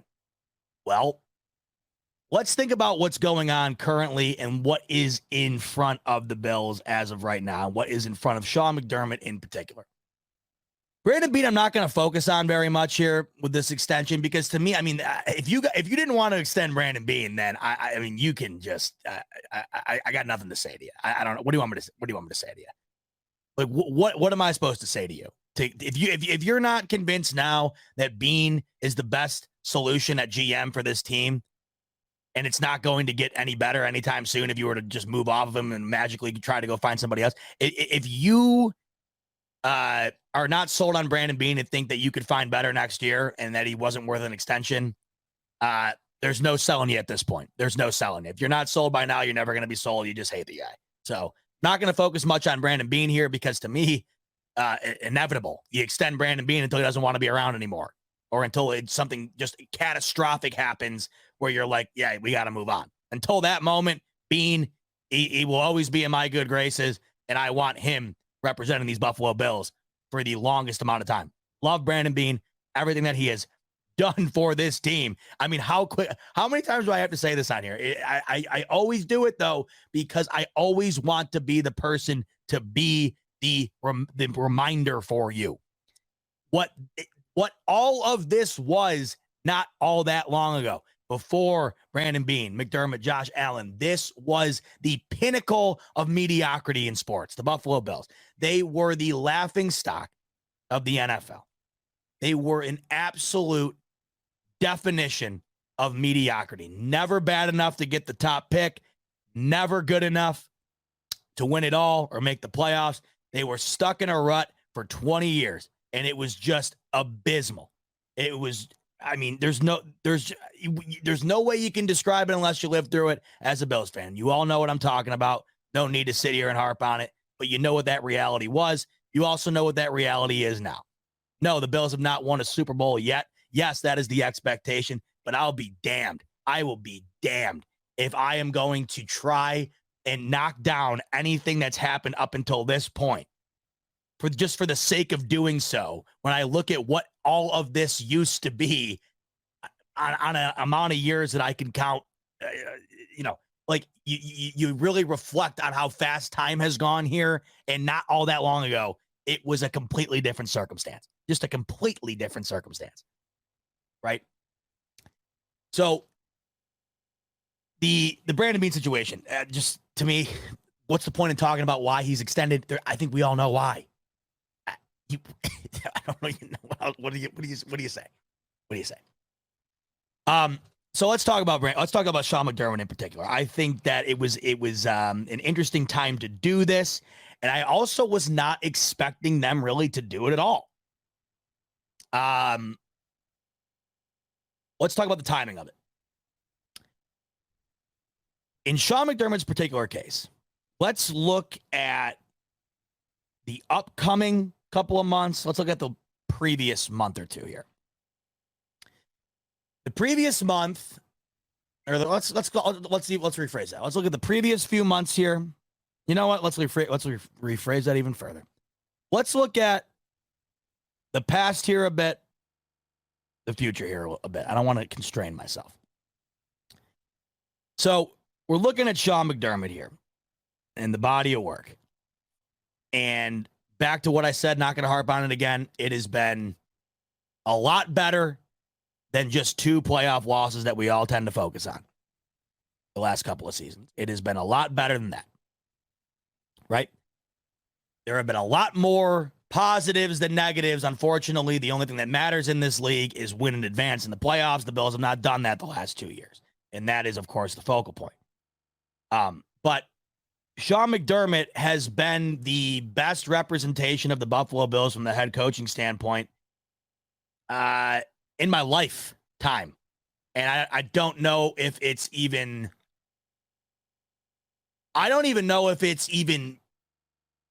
remotely close. Remotely close. And that's coming from a variety of different angles. It's coming from, of course, the success on the field. And you could argue that anybody could have had the success that the Bills have had. Any coach could have done that. You could argue that. You really could. With the roster the Bills have had as of late, you could argue that many coaches could have had success. But at the same time, you look at the Denver Broncos record, the Denver Broncos roster last year, and Nathaniel Hackett got absolutely booed out of his job within less than a year. So there are guys who can absolutely royally screw up a phenomenal roster. But you could really make the argument that any competent coach could have had success with these Bills. But it goes so much further than that, in my opinion. Sean McDermott has had these Bills performing at one of the best defensive levels any team has performed at in the time span in which he has been the head coach of the Buffalo Bills. They have had one of the best defenses in the league since that time period, right? They have made the playoffs every single year except for Josh Allen's rookie season, something they had not done for more than 2 decades or nearly 2 decades prior to that, right? He made the playoffs with Tyrod Taylor and a team that was just hoping to God to cling on to something for a while until the Bills could get a franchise guy, until the Bills could turn the page on the next chapter here and try and once again pursue success. He has also represented this team extraordinarily well from a character perspective, from the face of the front office, so to speak, from the representation of the Bills. It goes through a variety of different channels. Of course, primarily it's Josh Allen, but then it goes to Brandon Beane, and Sean McDermott. And I think both of them just world class when it comes to who they are as human beings, the way they represent the organization, the way that they treat others, and the way that they are leaders of men, in particular Sean McDermott. I think he is an absolute leader of men. I think these guys respect him. I think he respects them. I think he's got an absolute infinite amount of love for the players, for the city of Buffalo, for the team. And I don't think the guy gets enough credit for how hard he works. I think he works extraordinarily hard. And because of Josh Allen, anytime the Bills have success, it's not because of Sean McDermott. No one gives Sean McDermott any credit for success. They only give him criticism for the Bills' failure.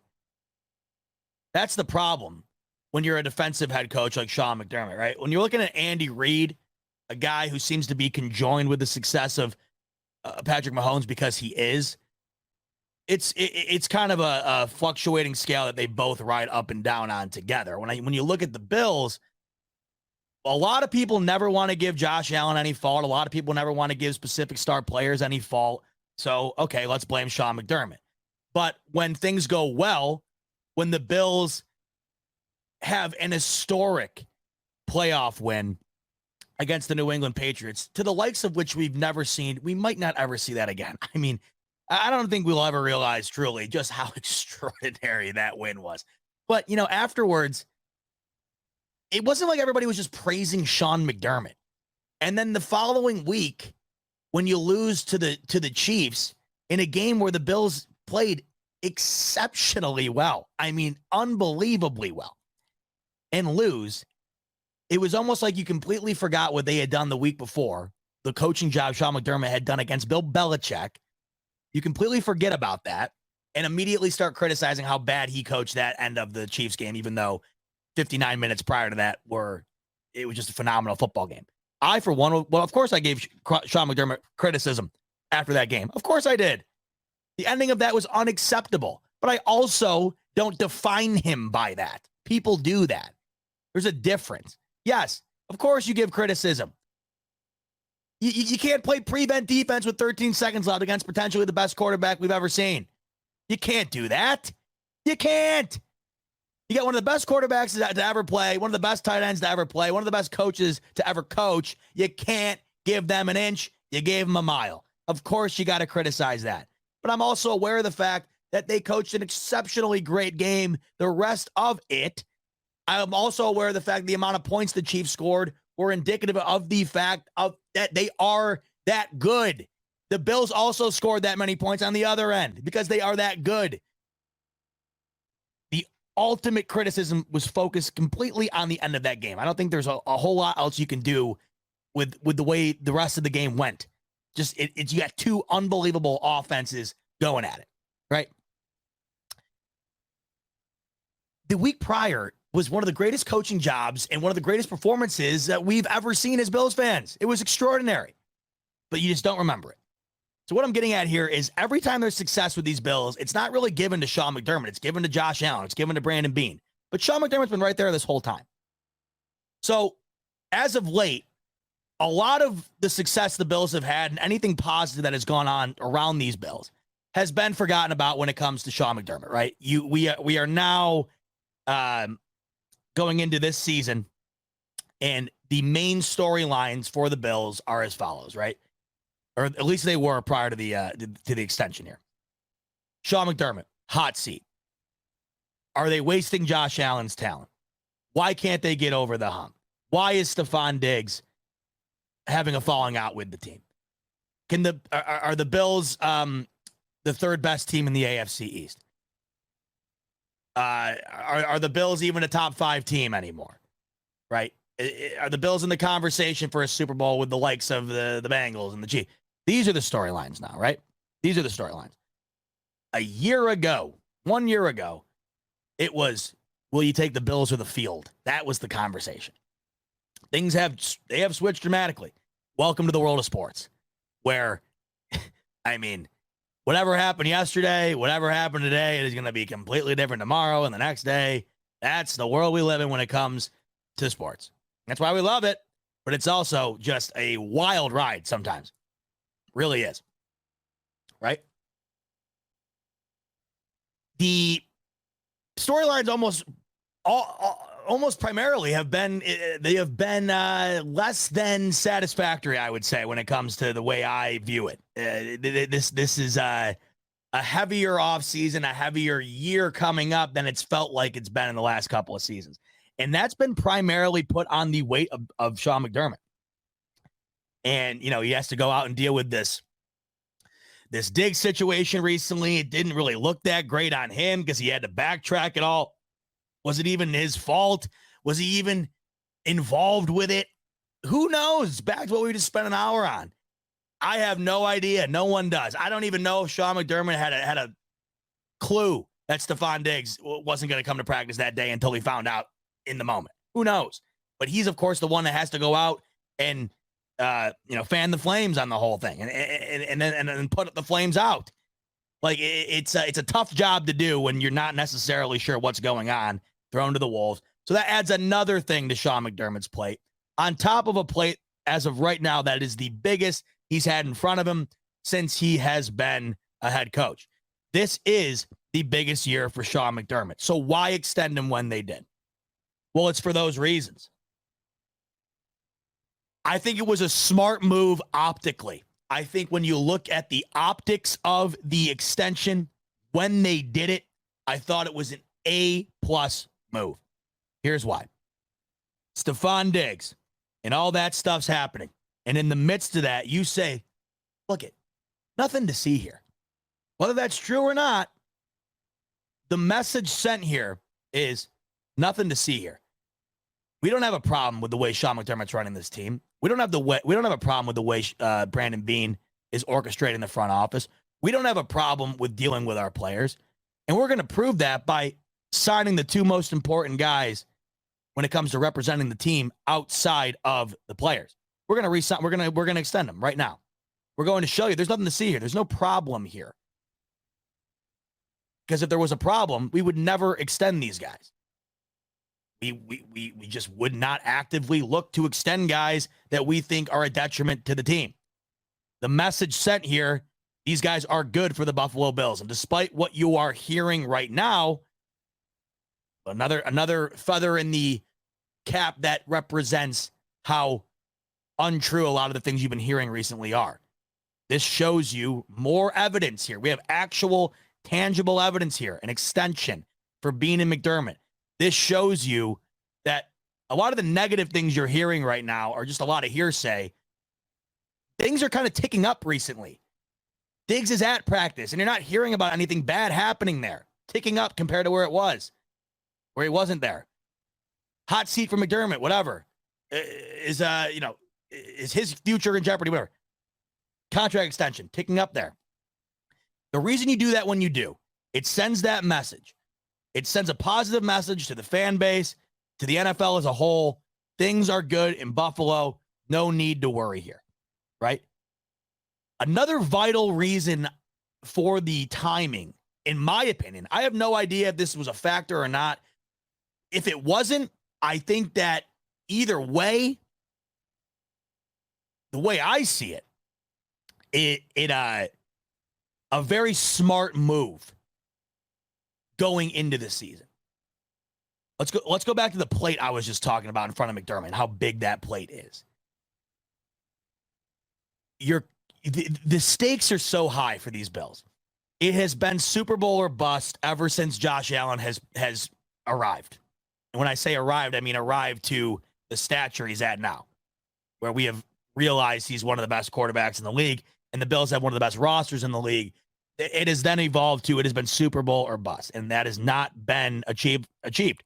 So, of course, the pressure mounts and mounts every time you fail and get another crack at it. As you run out of time to do it, of course, the pressure mounts. More pressure on McDermott this year, especially after the exit last season and the season prior. You look at 2 straight seasons where you could say the defense had an exceptionally tough time in the playoffs. You could really see that this past season. They got rolled over by Miami, right? And it wasn't even a contest against the Bengals. And then in the year prior, once again, 13 seconds. A lot of those things fall on McDermott, right? So you have that on his plate. The Diggs thing on his plate. The pressure of the Super Bowl on his plate. Josh Allen's window, his time, his prime on his plate. McDermott gets a lot of the blame for Josh Allen's shortcomings because it is seen as, oh, you have Josh Allen, you need to win a Super Bowl. That falls on Sean McDermott. Even though it is incredibly hard, even though the AFC right now might be the best it has ever been in the history of the league, it doesn't matter. Nobody cares. You have Josh Allen, baby. You better get one or you're screwed.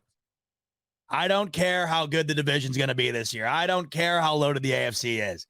You got Josh Allen, boom, expectations are set and you better deliver. So there's that. You also have on his plate Leslie Frazier leaving. And what has that resulted in? Well, of course, the main entree on that plate. And that is Sean McDermott now being the defensive coordinator of the Buffalo Bills. That is resulting in this being the biggest season of his career here, of his tenure in Buffalo. Because there is nobody else to put the blame on defensively. I'm sure Ken Dorsey will continue to be a major scapegoat for this team. He was last year. Anytime there was an offensive flux, it was always Ken Dorsey's fault, right? Defensively, it was always Leslie Frazier's fault. There's nobody to blame this year. Nobody. So in addition to all those other things I just mentioned, the defensive shortcomings that we have seen in the playoffs, if those happen again, it's McDermott and there's nobody else. That's it. And that goes throughout the entire full season as well. If there's a setback on defense, which I don't anticipate because I think the defense is set up right now. I absolutely love what this defense currently is on paper, but it's on paper, right? There are a variety of factors that could result in potentially a regression. Tremaine Edmonds gone. Can Trey White get back to full form? Is the cornerback 2 situation completely figured out? Can they stay healthy because they haven't been able to? You never know what the Cards have in store. But Sean McDermott's going to have to face the music on it either way. This season's huge. I think you relieve some of the pressure, at least publicly and optically, by reinforcing your trust in the guy. That's why I love the timing of this. I didn't foresee it, but as soon as I saw it, it's the first thing I thought of. I thought this was a major, or it should be at least, now.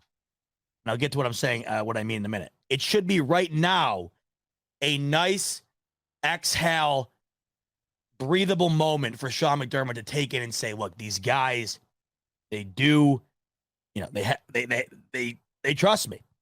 And even though this is my biggest season yet with the most pressure yet, arguably, they're backing what I am and what I've proved and showing that they have the confidence in me to achieve going forward despite the stakes.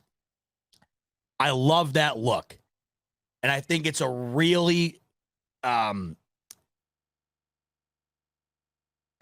think showing your confidence in McDermott is a boost for him going into the year. Because on top of all the other things I just mentioned that McDermott's kind of dealing with this year, adding the thought of getting canned after the year, like people have all of a sudden been talking about the last couple of months, that doesn't help anybody. That doesn't help him. That doesn't help the team. And it sure as hell doesn't help us fans, because if McDermott's constantly thinking about, getting fired, right? Well, it's just one more thing he's got to worry about. I think with a variety of things facing the Buffalo Bills going into the year this year, removing one major element is key. And I think doing this when they did, I think it achieves that. You allow McDermott to take one more major thing on that plate and put it to the side for now. So I love the idea around doing it when they did. I also, in my opinion, I think it has been warranted. I think it has up until this point, Beane unequivocally. And then with McDermott, if it came down to having to re-sign or not, I'm re-signing. I'm doing it. I'm signing up for it. I am a big proponent of sticking with something that has been proven to work and not bailing on it just because you haven't reached the pinnacle yet. Because every year you see teams rotate coaches like revolving doors, and it's not like all of a sudden walking through that door, the next round is going to be the next Andy Reid, Bill Belichick, Sean McVay, you name it. The only reason, I'll be completely transparent here. Here's what I would have signed up for. I would have done this. I absolutely would have done this. If Sean Payton wanted to come coach in Buffalo and the Bills would have had to have moved off Sean McDermott to do it, I would have signed up for that. Absolutely.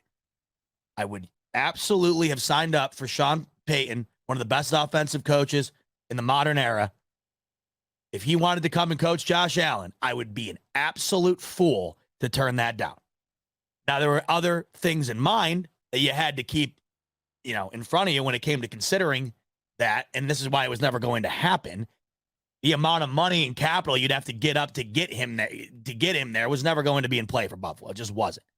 It was for Denver. Listen, Denver already made their bed. They had to add fancy pillows and a fancy comforter to lay in it because they paid. They gave Russell Wilson an insane amount of money, and after 1 year, it's looking like they could have incinerated the future of this franchise based on the amount of money they invested in Russell Wilson.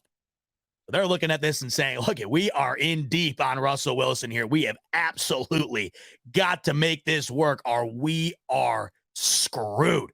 So they put the money in Sean Payton. They had to. The Bills didn't have to, nor were they going to, nor did they have the ability to, I think. So they didn't. But if Sean Payton went up to Terry Pagula and said, hey, I'll take whatever McDermott's making today, I'll coach the Bills. Yes, I would have done that. Yes. The only other one I would have, the only other situation I would have also entertained is if Sean McVay were to leave the Rams and wanted to coach the Bills. I would absolutely sign up for that right now. During those a couple of months there where there was rumors that Sean McVay was potentially going to retire, potentially going to join the media, potentially leave the Rams for another team.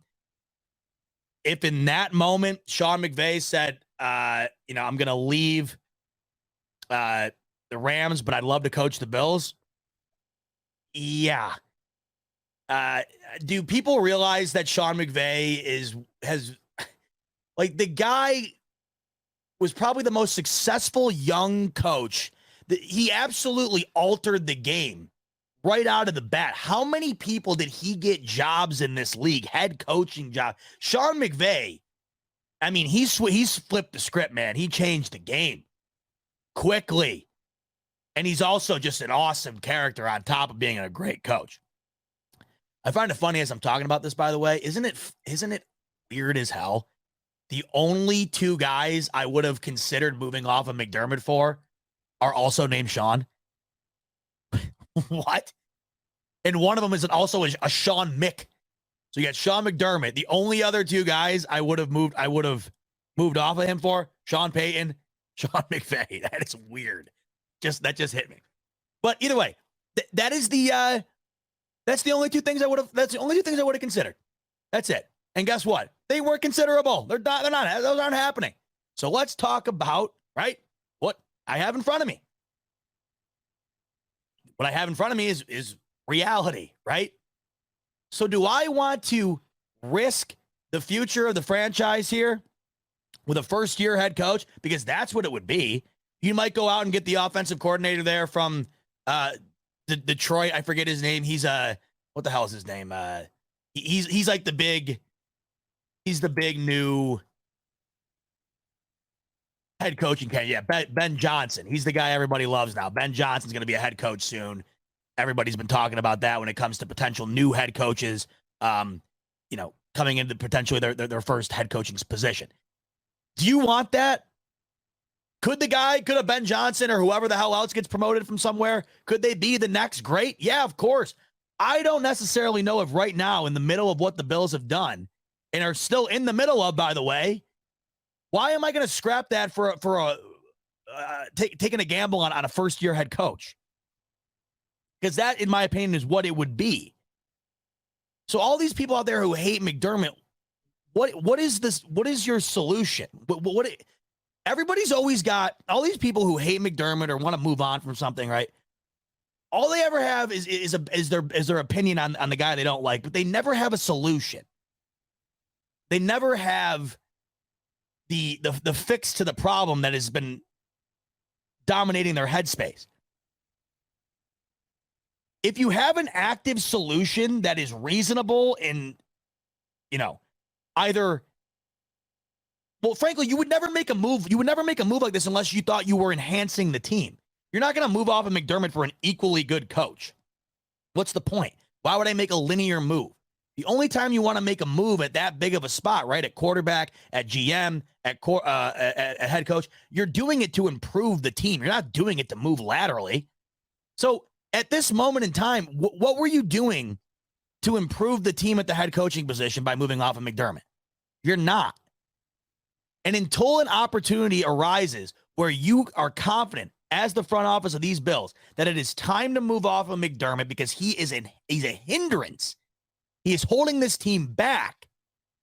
And there is somebody out there that we currently have full faith in that propels them forward. Until that happens, how are you not backing McDermott? Because McDermott's been along for the whole ride here. And let's face it, the ride, we have not gotten off of it yet with the ultimate prize. We have not gotten off of it yet with everything that we've wanted. But we have been on this ride with a lot of oohs and ahs, a lot of cool flips and corkscrews, you name it. The ride's been fun, man, under McDermott. It has been fun. It's also been incredibly gut-wrenching and sad and sickening at times. But once again, welcome to being a sports fan. Right? I understand people's discontent with some things that have happened with McDermott. You're going to have that with everybody. Shit. 2 years after Tom Brady leaves the Patriots and everybody in Boston wants Bill Belichick fired. Everybody. Because they're in a complete rebuild. Like, it doesn't matter who you are. It doesn't matter if you're Bill Belichick. It doesn't matter if you're Andy Reid and you get to the Super Bowl with the Eagles and you get canned. I mean, think about it. Imagine canning Andy Reid right now. You couldn't fathom it. Imagine canning Bill Belichick a couple of seasons ago. You couldn't dream it, right? This happens everywhere. Things have been good under McDermott. They, of course, can always be better. But how are you going to make them better? Right now, I don't think that there is a move for these Bills to make them significantly better at that head coaching spot. And if and when that opportunity arises, I'm not going to argue against it. Why would I want to go against pursuing further success for this team? Of course, I would never do anything. As far as my public opinion, I would never actively come out and give you guys an opinion on this team doing something that, or not doing something rather. I would never come out and say I don't want them to do something that would clearly benefit them. Right? If and when that opportunity arises, and I just gave you 2 examples. If something like that happens in the future, where another one of those type of coaches, or those 2 coaches I mentioned, whatever, if that came into play, you're going to hear me say what I just said. Yeah, I have my nuances, or I have my my kind of different avenues that I look at when it comes to this particular situation. Those were my 2 different avenues. If those 2 guys who have been 2 of the best coaches in the last decade wanted to come coach the Bills, how could you not want that for this team, especially 2 offensive-minded guys? How could you not want that? That's the other thing that McDermott gets bagged on a lot here, is the fact that he's not an offensive coach. Yes, that is his biggest hindrance, 100%. That is the biggest public issue facing Sean McDermott, right? He's not an offensive coach, and you have Josh Allen. So, unfortunately with that, if Dorsey is continuously getting better and better, right, over the next couple of seasons, and all of a sudden he becomes the next Brian Dable, he'll move on to become a head coach or he'll get a new job. That's what happens when you have a defensive head coach. The door revolves like crazy at the offensive coordinator position if the offense is having extreme success, right? That's why Brian Dable, of course, left.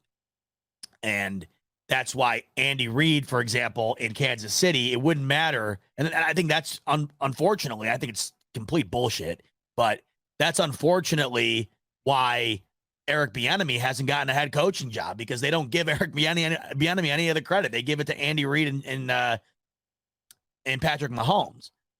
But with the Bills, since Sean McDermott's a defensive head coach, Brian Dable got a lot of the credit for the Bills' success on offense. Hell, he got the majority of the credit. How many people do you hear say, Brian Dable's the reason Josh Allen is who he is today?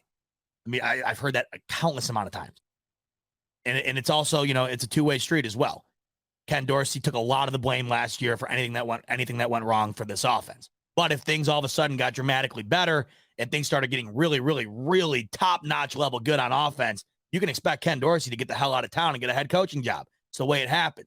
So that's the unfortunate reality. The Bills have lost a lot of different coaches over the last handful of seasons. They've lost a linebacker coach. They've lost their defensive coordinator. They've lost their offensive coordinator.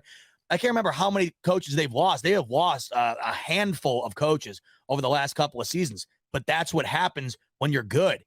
When you're a good team, man, you're going to lose your coaches to better jobs elsewhere, because teams that are struggling want to get a little bit of that success. So they go out and, look at the Giants, for God's sake. They took Joe Shane and Brian Dable straight from the Bills, put them in their two biggest spots to get a little taste of what the Bills had going on recently. So do I think it's a disadvantage for Josh Allen to not have an offensive coordinator or an offensive coach at his disposal? I think it is a bit of a disadvantage. I do. I think it is one. I think when you compare it to Andy Reid and Andy Reid and Patrick Mahomes, when you compare it to maybe Zach Taylor and Joe Burrow, and then you compare Sean McDermott and Josh Allen, yes, I do think that is a bit of a disadvantage.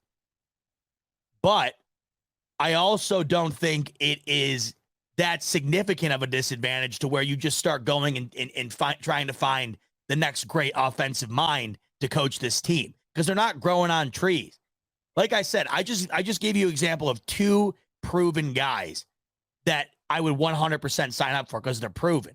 In the middle of what these Bills are currently in, I can't just go take waivers on random guys hoping that they, improve this team significantly past what Sean McDermott's done. Because I just don't think it's out there right now. Now let's talk about the other way. Let's talk about the other way to look at it. Because there's a lot of people, I'm not here to tell you how to feel on it, because I see both sides of the story. I get it. I get if you're looking at it and saying, man, I'm willing to take a risk on a random offensive type head coach that has a high ceiling. I get it, because you're watching Andy Reid and Patrick Mahomes. You're watching Zach Taylor and Joe Burrow, right? You're watching Doug Peterson and Trevor Lawrence. You're seeing it. I mean, the biggest example, of course, Kyle Shanahan and the San Francisco 49ers. They don't even have a quarterback, and that offense is still out of this world. So I get it. You see all that. I see it, too. Believe me. If Kyle Shanahan and Andy Reid, out of nowhere woke up tomorrow morning and had an epiphany and said, damn, I want to coach the Buffalo Bills, I'm not going to get in the way of it. You're not going to tune into the smoke break and hear me saying, man, how do you get rid of Sean McDermott for Andy Reid? How do you get rid of Sean McDermott for Kyle Shanahan? I'm not going to say that. Where's the Kyle Shanahan? Where's the Andy Reid right now? It's not there. It's not there. But I get it. It has to be found. It has to be discovered. And I understand people out there who want to take cracks at going on that adventure, finding that discovery for Josh Allen that could potentially be his Andy Reid. I do get that. I get people who put a lot of blame on Sean McDermott for the way things have ended the last couple of seasons. I get that. Right? 100% understand. So let's talk about an example right now of going into this year. And I'll tell you, I reserve my right to think differently about how I view this whole thing as well at the end of next season. I'm talking about what I know right now. And I'm on record saying this already. My opinion on this whole situation could change dramatically depending on how next season goes. If the defense is an absolute utter disaster, if it's a collapse this year, if it's just an absolutely horrendous no-show again in the playoffs, yeah, my tone is going to be a lot different. Absolutely. I am not going to sit around and defend everybody here if it's 3 straight years of, if we're seeing some sort of decline, right? 4 straight years, I guess you could argue, where you go from the AFC Championship to a heartbreak divisional loss to an absolute drumming in the division. If we get another step down, if we're looking at the stock here, if the stock graph of the playoffs for the Bills starts here at the AFC Championship, it has, I wouldn't say dramatically, but gradually gone down every year. It's taken one step down.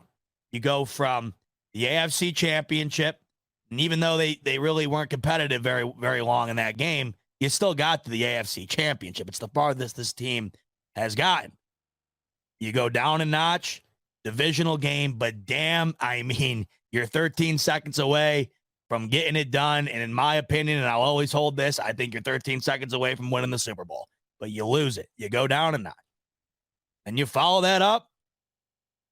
This past year, you get back to the divisional, but you just get worked. If there's another step down this year where it's like a wild card loss to, I don't know, like a team that they're significantly better than on paper, or they're significantly favored against, it all depends on how it looks to me. I've said this before. If the Bills go out into the playoffs next year and it's another loss like the Chiefs, like, it just happens. I'm not going to demand Sean McDermott get fired because they lost an all-time classic game again. However, if they go out and say they run into, I'm trying to think of an example of a team that I think could be like a fringe wild card team in the AFC. It's so tough to think about because every team's good. I don't know. And it doesn't really matter. Fill in the blank. Just say in the wild card game, they get just destroyed, or say they don't make the playoffs. God forbid. I don't even want to remember that I just said that out loud.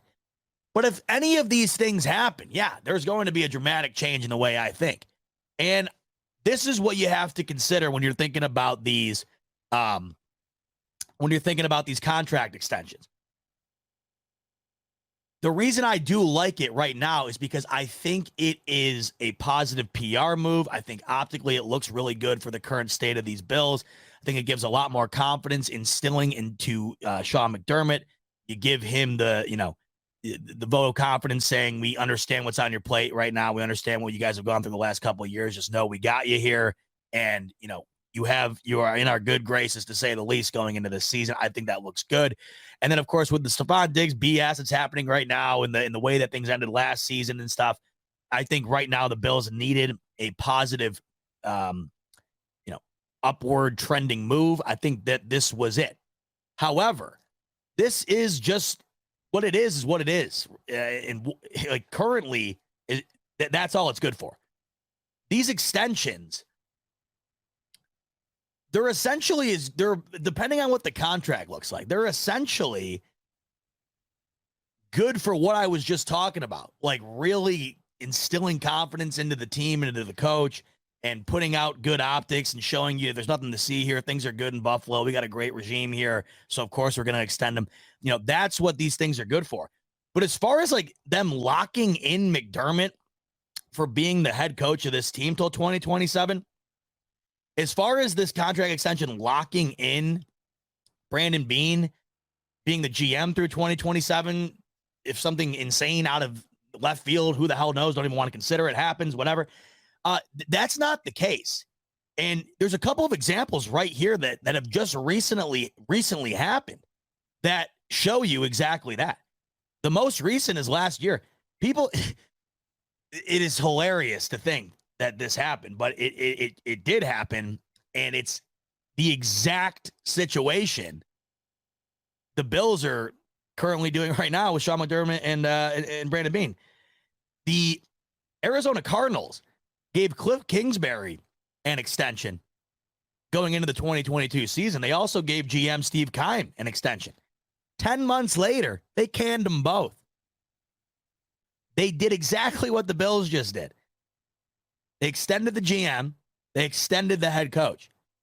And not even a year later, directly after that season was over, the season that they were going into that they had just extended them for prior, canned them, gone.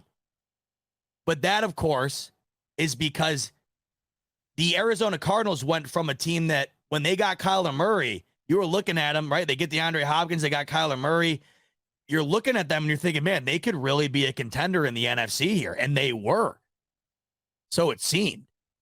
And then you want to talk about a decline. I mean, now you look at the Cardinals this year, they could potentially be the worst team in the league if things pan out the wrong way for them. Easily one of the top, or one of the bottom 5-6 teams in this league. And the writing was on the wall there. They have exhausted 2 first overall picks on quarterbacks and Kyler Murray. As of right now, it looked like it was going to be a hit. It's definitely not looking that great now, especially after that contract extension for him, that second contract where it was dicey to say the least, and it just seems like it's getting dicier by the minute. Yeah, things kind of imploded in Arizona, and that's why they fired both Steve Keim and Cliff Kingsbury. But it's a perfect example of the fact that these extensions here, they're kind of just in play for as much time as you want them to be in play for if you're Terry Pagula. So if the Bills, let's just come up with doomsday, like worst scenario, right? If the Bills go out this year and they go, I don't know, man, 6-11 somehow. I don't even, and I'm talking like not with Josh, like no injury to Josh Allen, no significant, like no reason for them to be 6-11. And of course, if the Bills lost Allen or if they lost Diggs or whatever, you would have your reasons where you could say, man, like no shit, they were that bad. It's like the Ravens last year. I think the Ravens, they overachieved with the amount of injuries that they had, right? If you go into this year and there's no legitimate reason for why the Bills all of a sudden just have a horrendous season, don't make the playoffs, are not competitive, don't have a winning record, don't think for a second that Terry Pagula cannot say, hey, Sean McDermott, we appreciate everything you've done for this organization, but it's time to move on to a different direction. That can 100% happen. So there's an example right there. But let me reemphasize. The reason, first of all, Cliff Kingsbury and Steve Keim, they should never have been extended to begin with. I don't know. It wasn't like the Cardinals even had a sniff of what the Bills have been doing recently. I don't even know. I think what did they make the playoffs once with Murray? Maybe. Even if they did, it was the most forgettable game I've ever seen. I don't even know if they did, to be honest with you. I think they did. They definitely haven't won one. Who the hell knows? I have no idea. Who cares? Who the hell cares? Because it should never have been done. Should never have. Cliff Kingsbury, there were more questions than answers surrounding him before that extension, and they hadn't achieved anything.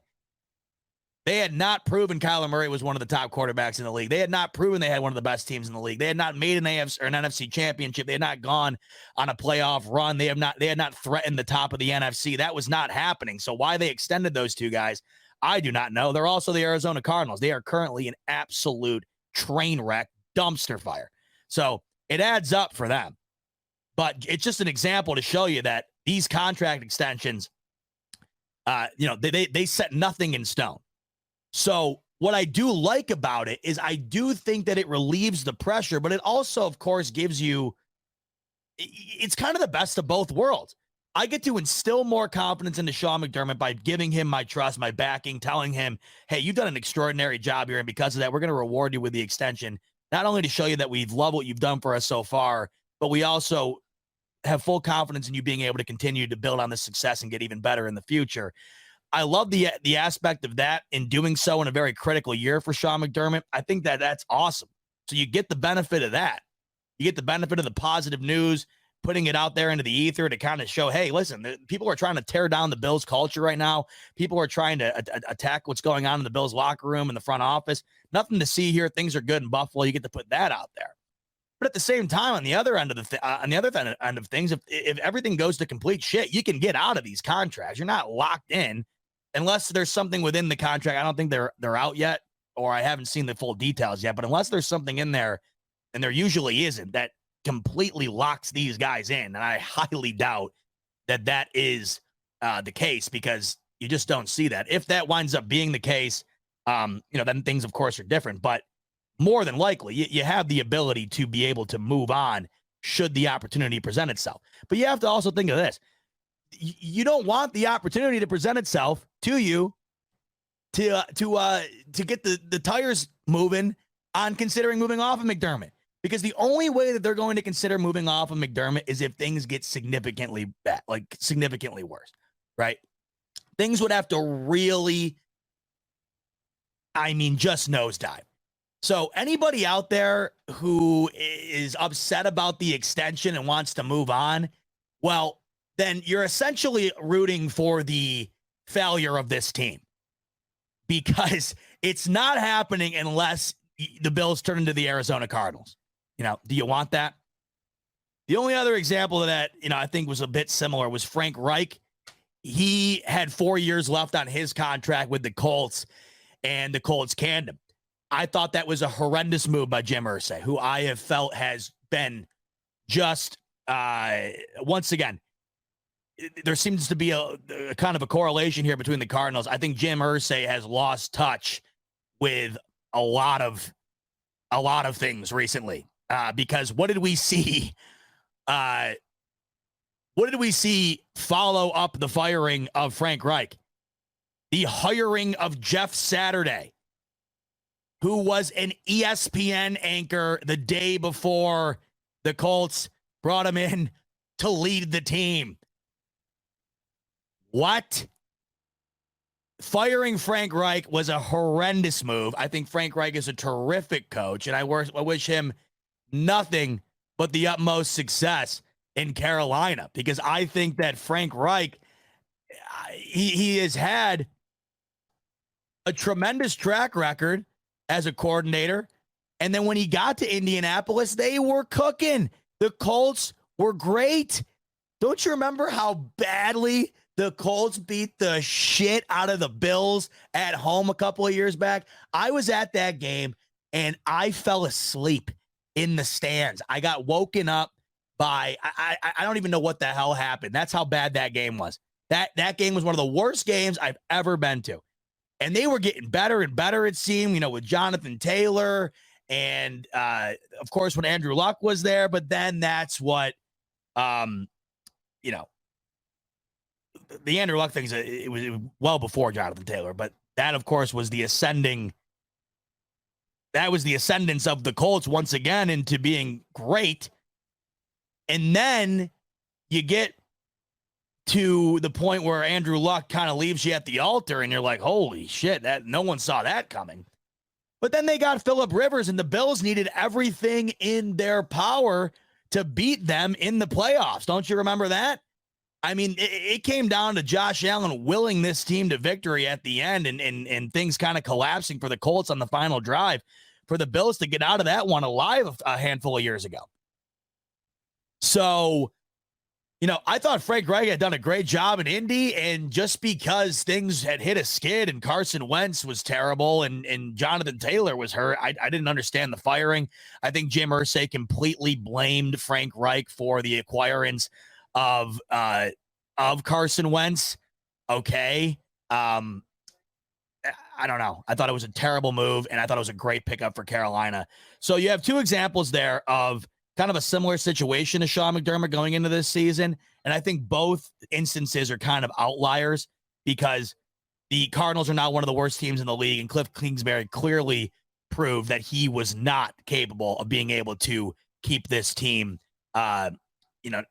afloat, much less, going towards a positive direction. They have done anything but. They are going in the opposite direction. And then with the Frank Reich situation, it made no sense to fire him. I don't get it. So that's where we're at right now. Sean McDermott, these Bills would have to have a significant regression for him to be considered, for him to have his job in jeopardy. That's what this extension is telling you. Potentially, it would not. I mean, maybe his job would be in a bit more jeopardy based on, different circumstances that this season results in. Say they don't extend him and the Bills go into this season and it's another season like last year. Maybe you do move off, or maybe you think about it a bit more, I should say, if you're Terry Pagula, if you didn't extend McDermott. But I don't think a season like last year gets McDermott fired off of this extension. I think that in order for McDermott to be, on the hot seat, when I say hot seat, I mean like really in trouble, these Bills would have to regress dramatically, and nobody wants that. So if you're on the wagon of, man, not a McDermott guy, I understand your arguments, but you really gotta come to terms with the fact that this team has been damn good with Sean McDermott. And yes, he has had his shortcomings, but damn it, he has also had his shining moments that I just think he does not get enough credit for.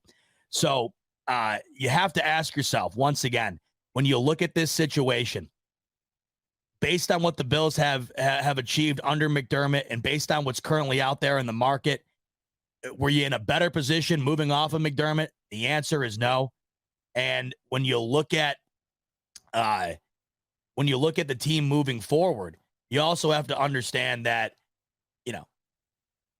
there is an ability to get out of this should you absolutely have to. So the extension in itself isn't this wild, set in stone thing that could set the franchise back if that's how you view things with Sean McDermott. I just think that if you're in that mindset, I think you completely focus on all the things that everybody else could focus on too. They're the negative. You can do this with everybody. And I am not one to sit here and not criticize Sean McDermott. I've done it several times. But of course I have, because that sports, no matter how great you are at anything, you're going to get criticized when you are at the highest level. And I have criticized Sean McDermott on a numerous amount of occasions. But on the other end of things as well, I'll just reemphasize this once again. This team has never been this good in my lifetime under any other coach. And we've never had this great of a coach from, the leadership standpoint, the representation of the organization, and then the success on the field. In my lifetime, it is not even remotely close. And I, for one, do not want to go out there and just look for some random replacement that has the potential to be better than McDermott in the middle of a team, or in the middle of a situation where this team currently is still in that Super Bowl window. Just doesn't make a whole lot of sense to want to move off. But as we know, things can change. But let's hope the change made here is for those that were hoping McDermott would get moved off from. Let's hope the change made here is at this point next season, 1 year from right now, you're saying, man, I can't believe I ever wanted McDermott gone. That's the change that I hope we see. Oh, my goodness. 2 hours and 20 minutes spent with you tonight here on the Smoke Break, and I really appreciate you tuning in. Got a lot off my chest tonight about the Stefon Diggs situation, and I'm glad I did, because I love coming on here with you guys and just kind of letting the bullshit meter hit its peak and get that off of my mind, because I haven't really been able to go nuts about it yet because I haven't been on here with you, and it felt good because it just feels like the last 2 weeks it has been an absolute media blitzkrieg on the Buffalo Bills trying to tear them down, and I just don't see it. So do not buy into it, and hopefully Hopkins and Dalvin Cook sign somewhere soon so this can not be the top headline of every single NFL site, because it doesn't deserve to be. I will see you again next week. Monday night, we'll be back at it for another one, and looking forward to it. In the meantime, enjoy the rest of your week. I'll see you in July. How is that even possible? 77 days till kick. Cannot wait. I'll see you next Monday. Enjoy the rest of your week, folks, and as always, go Bills. Caroline, why are you pressing the buttons? Go Bills. Want to press that one? I'll press them all at the same time. No, it's not that good of a... Oh.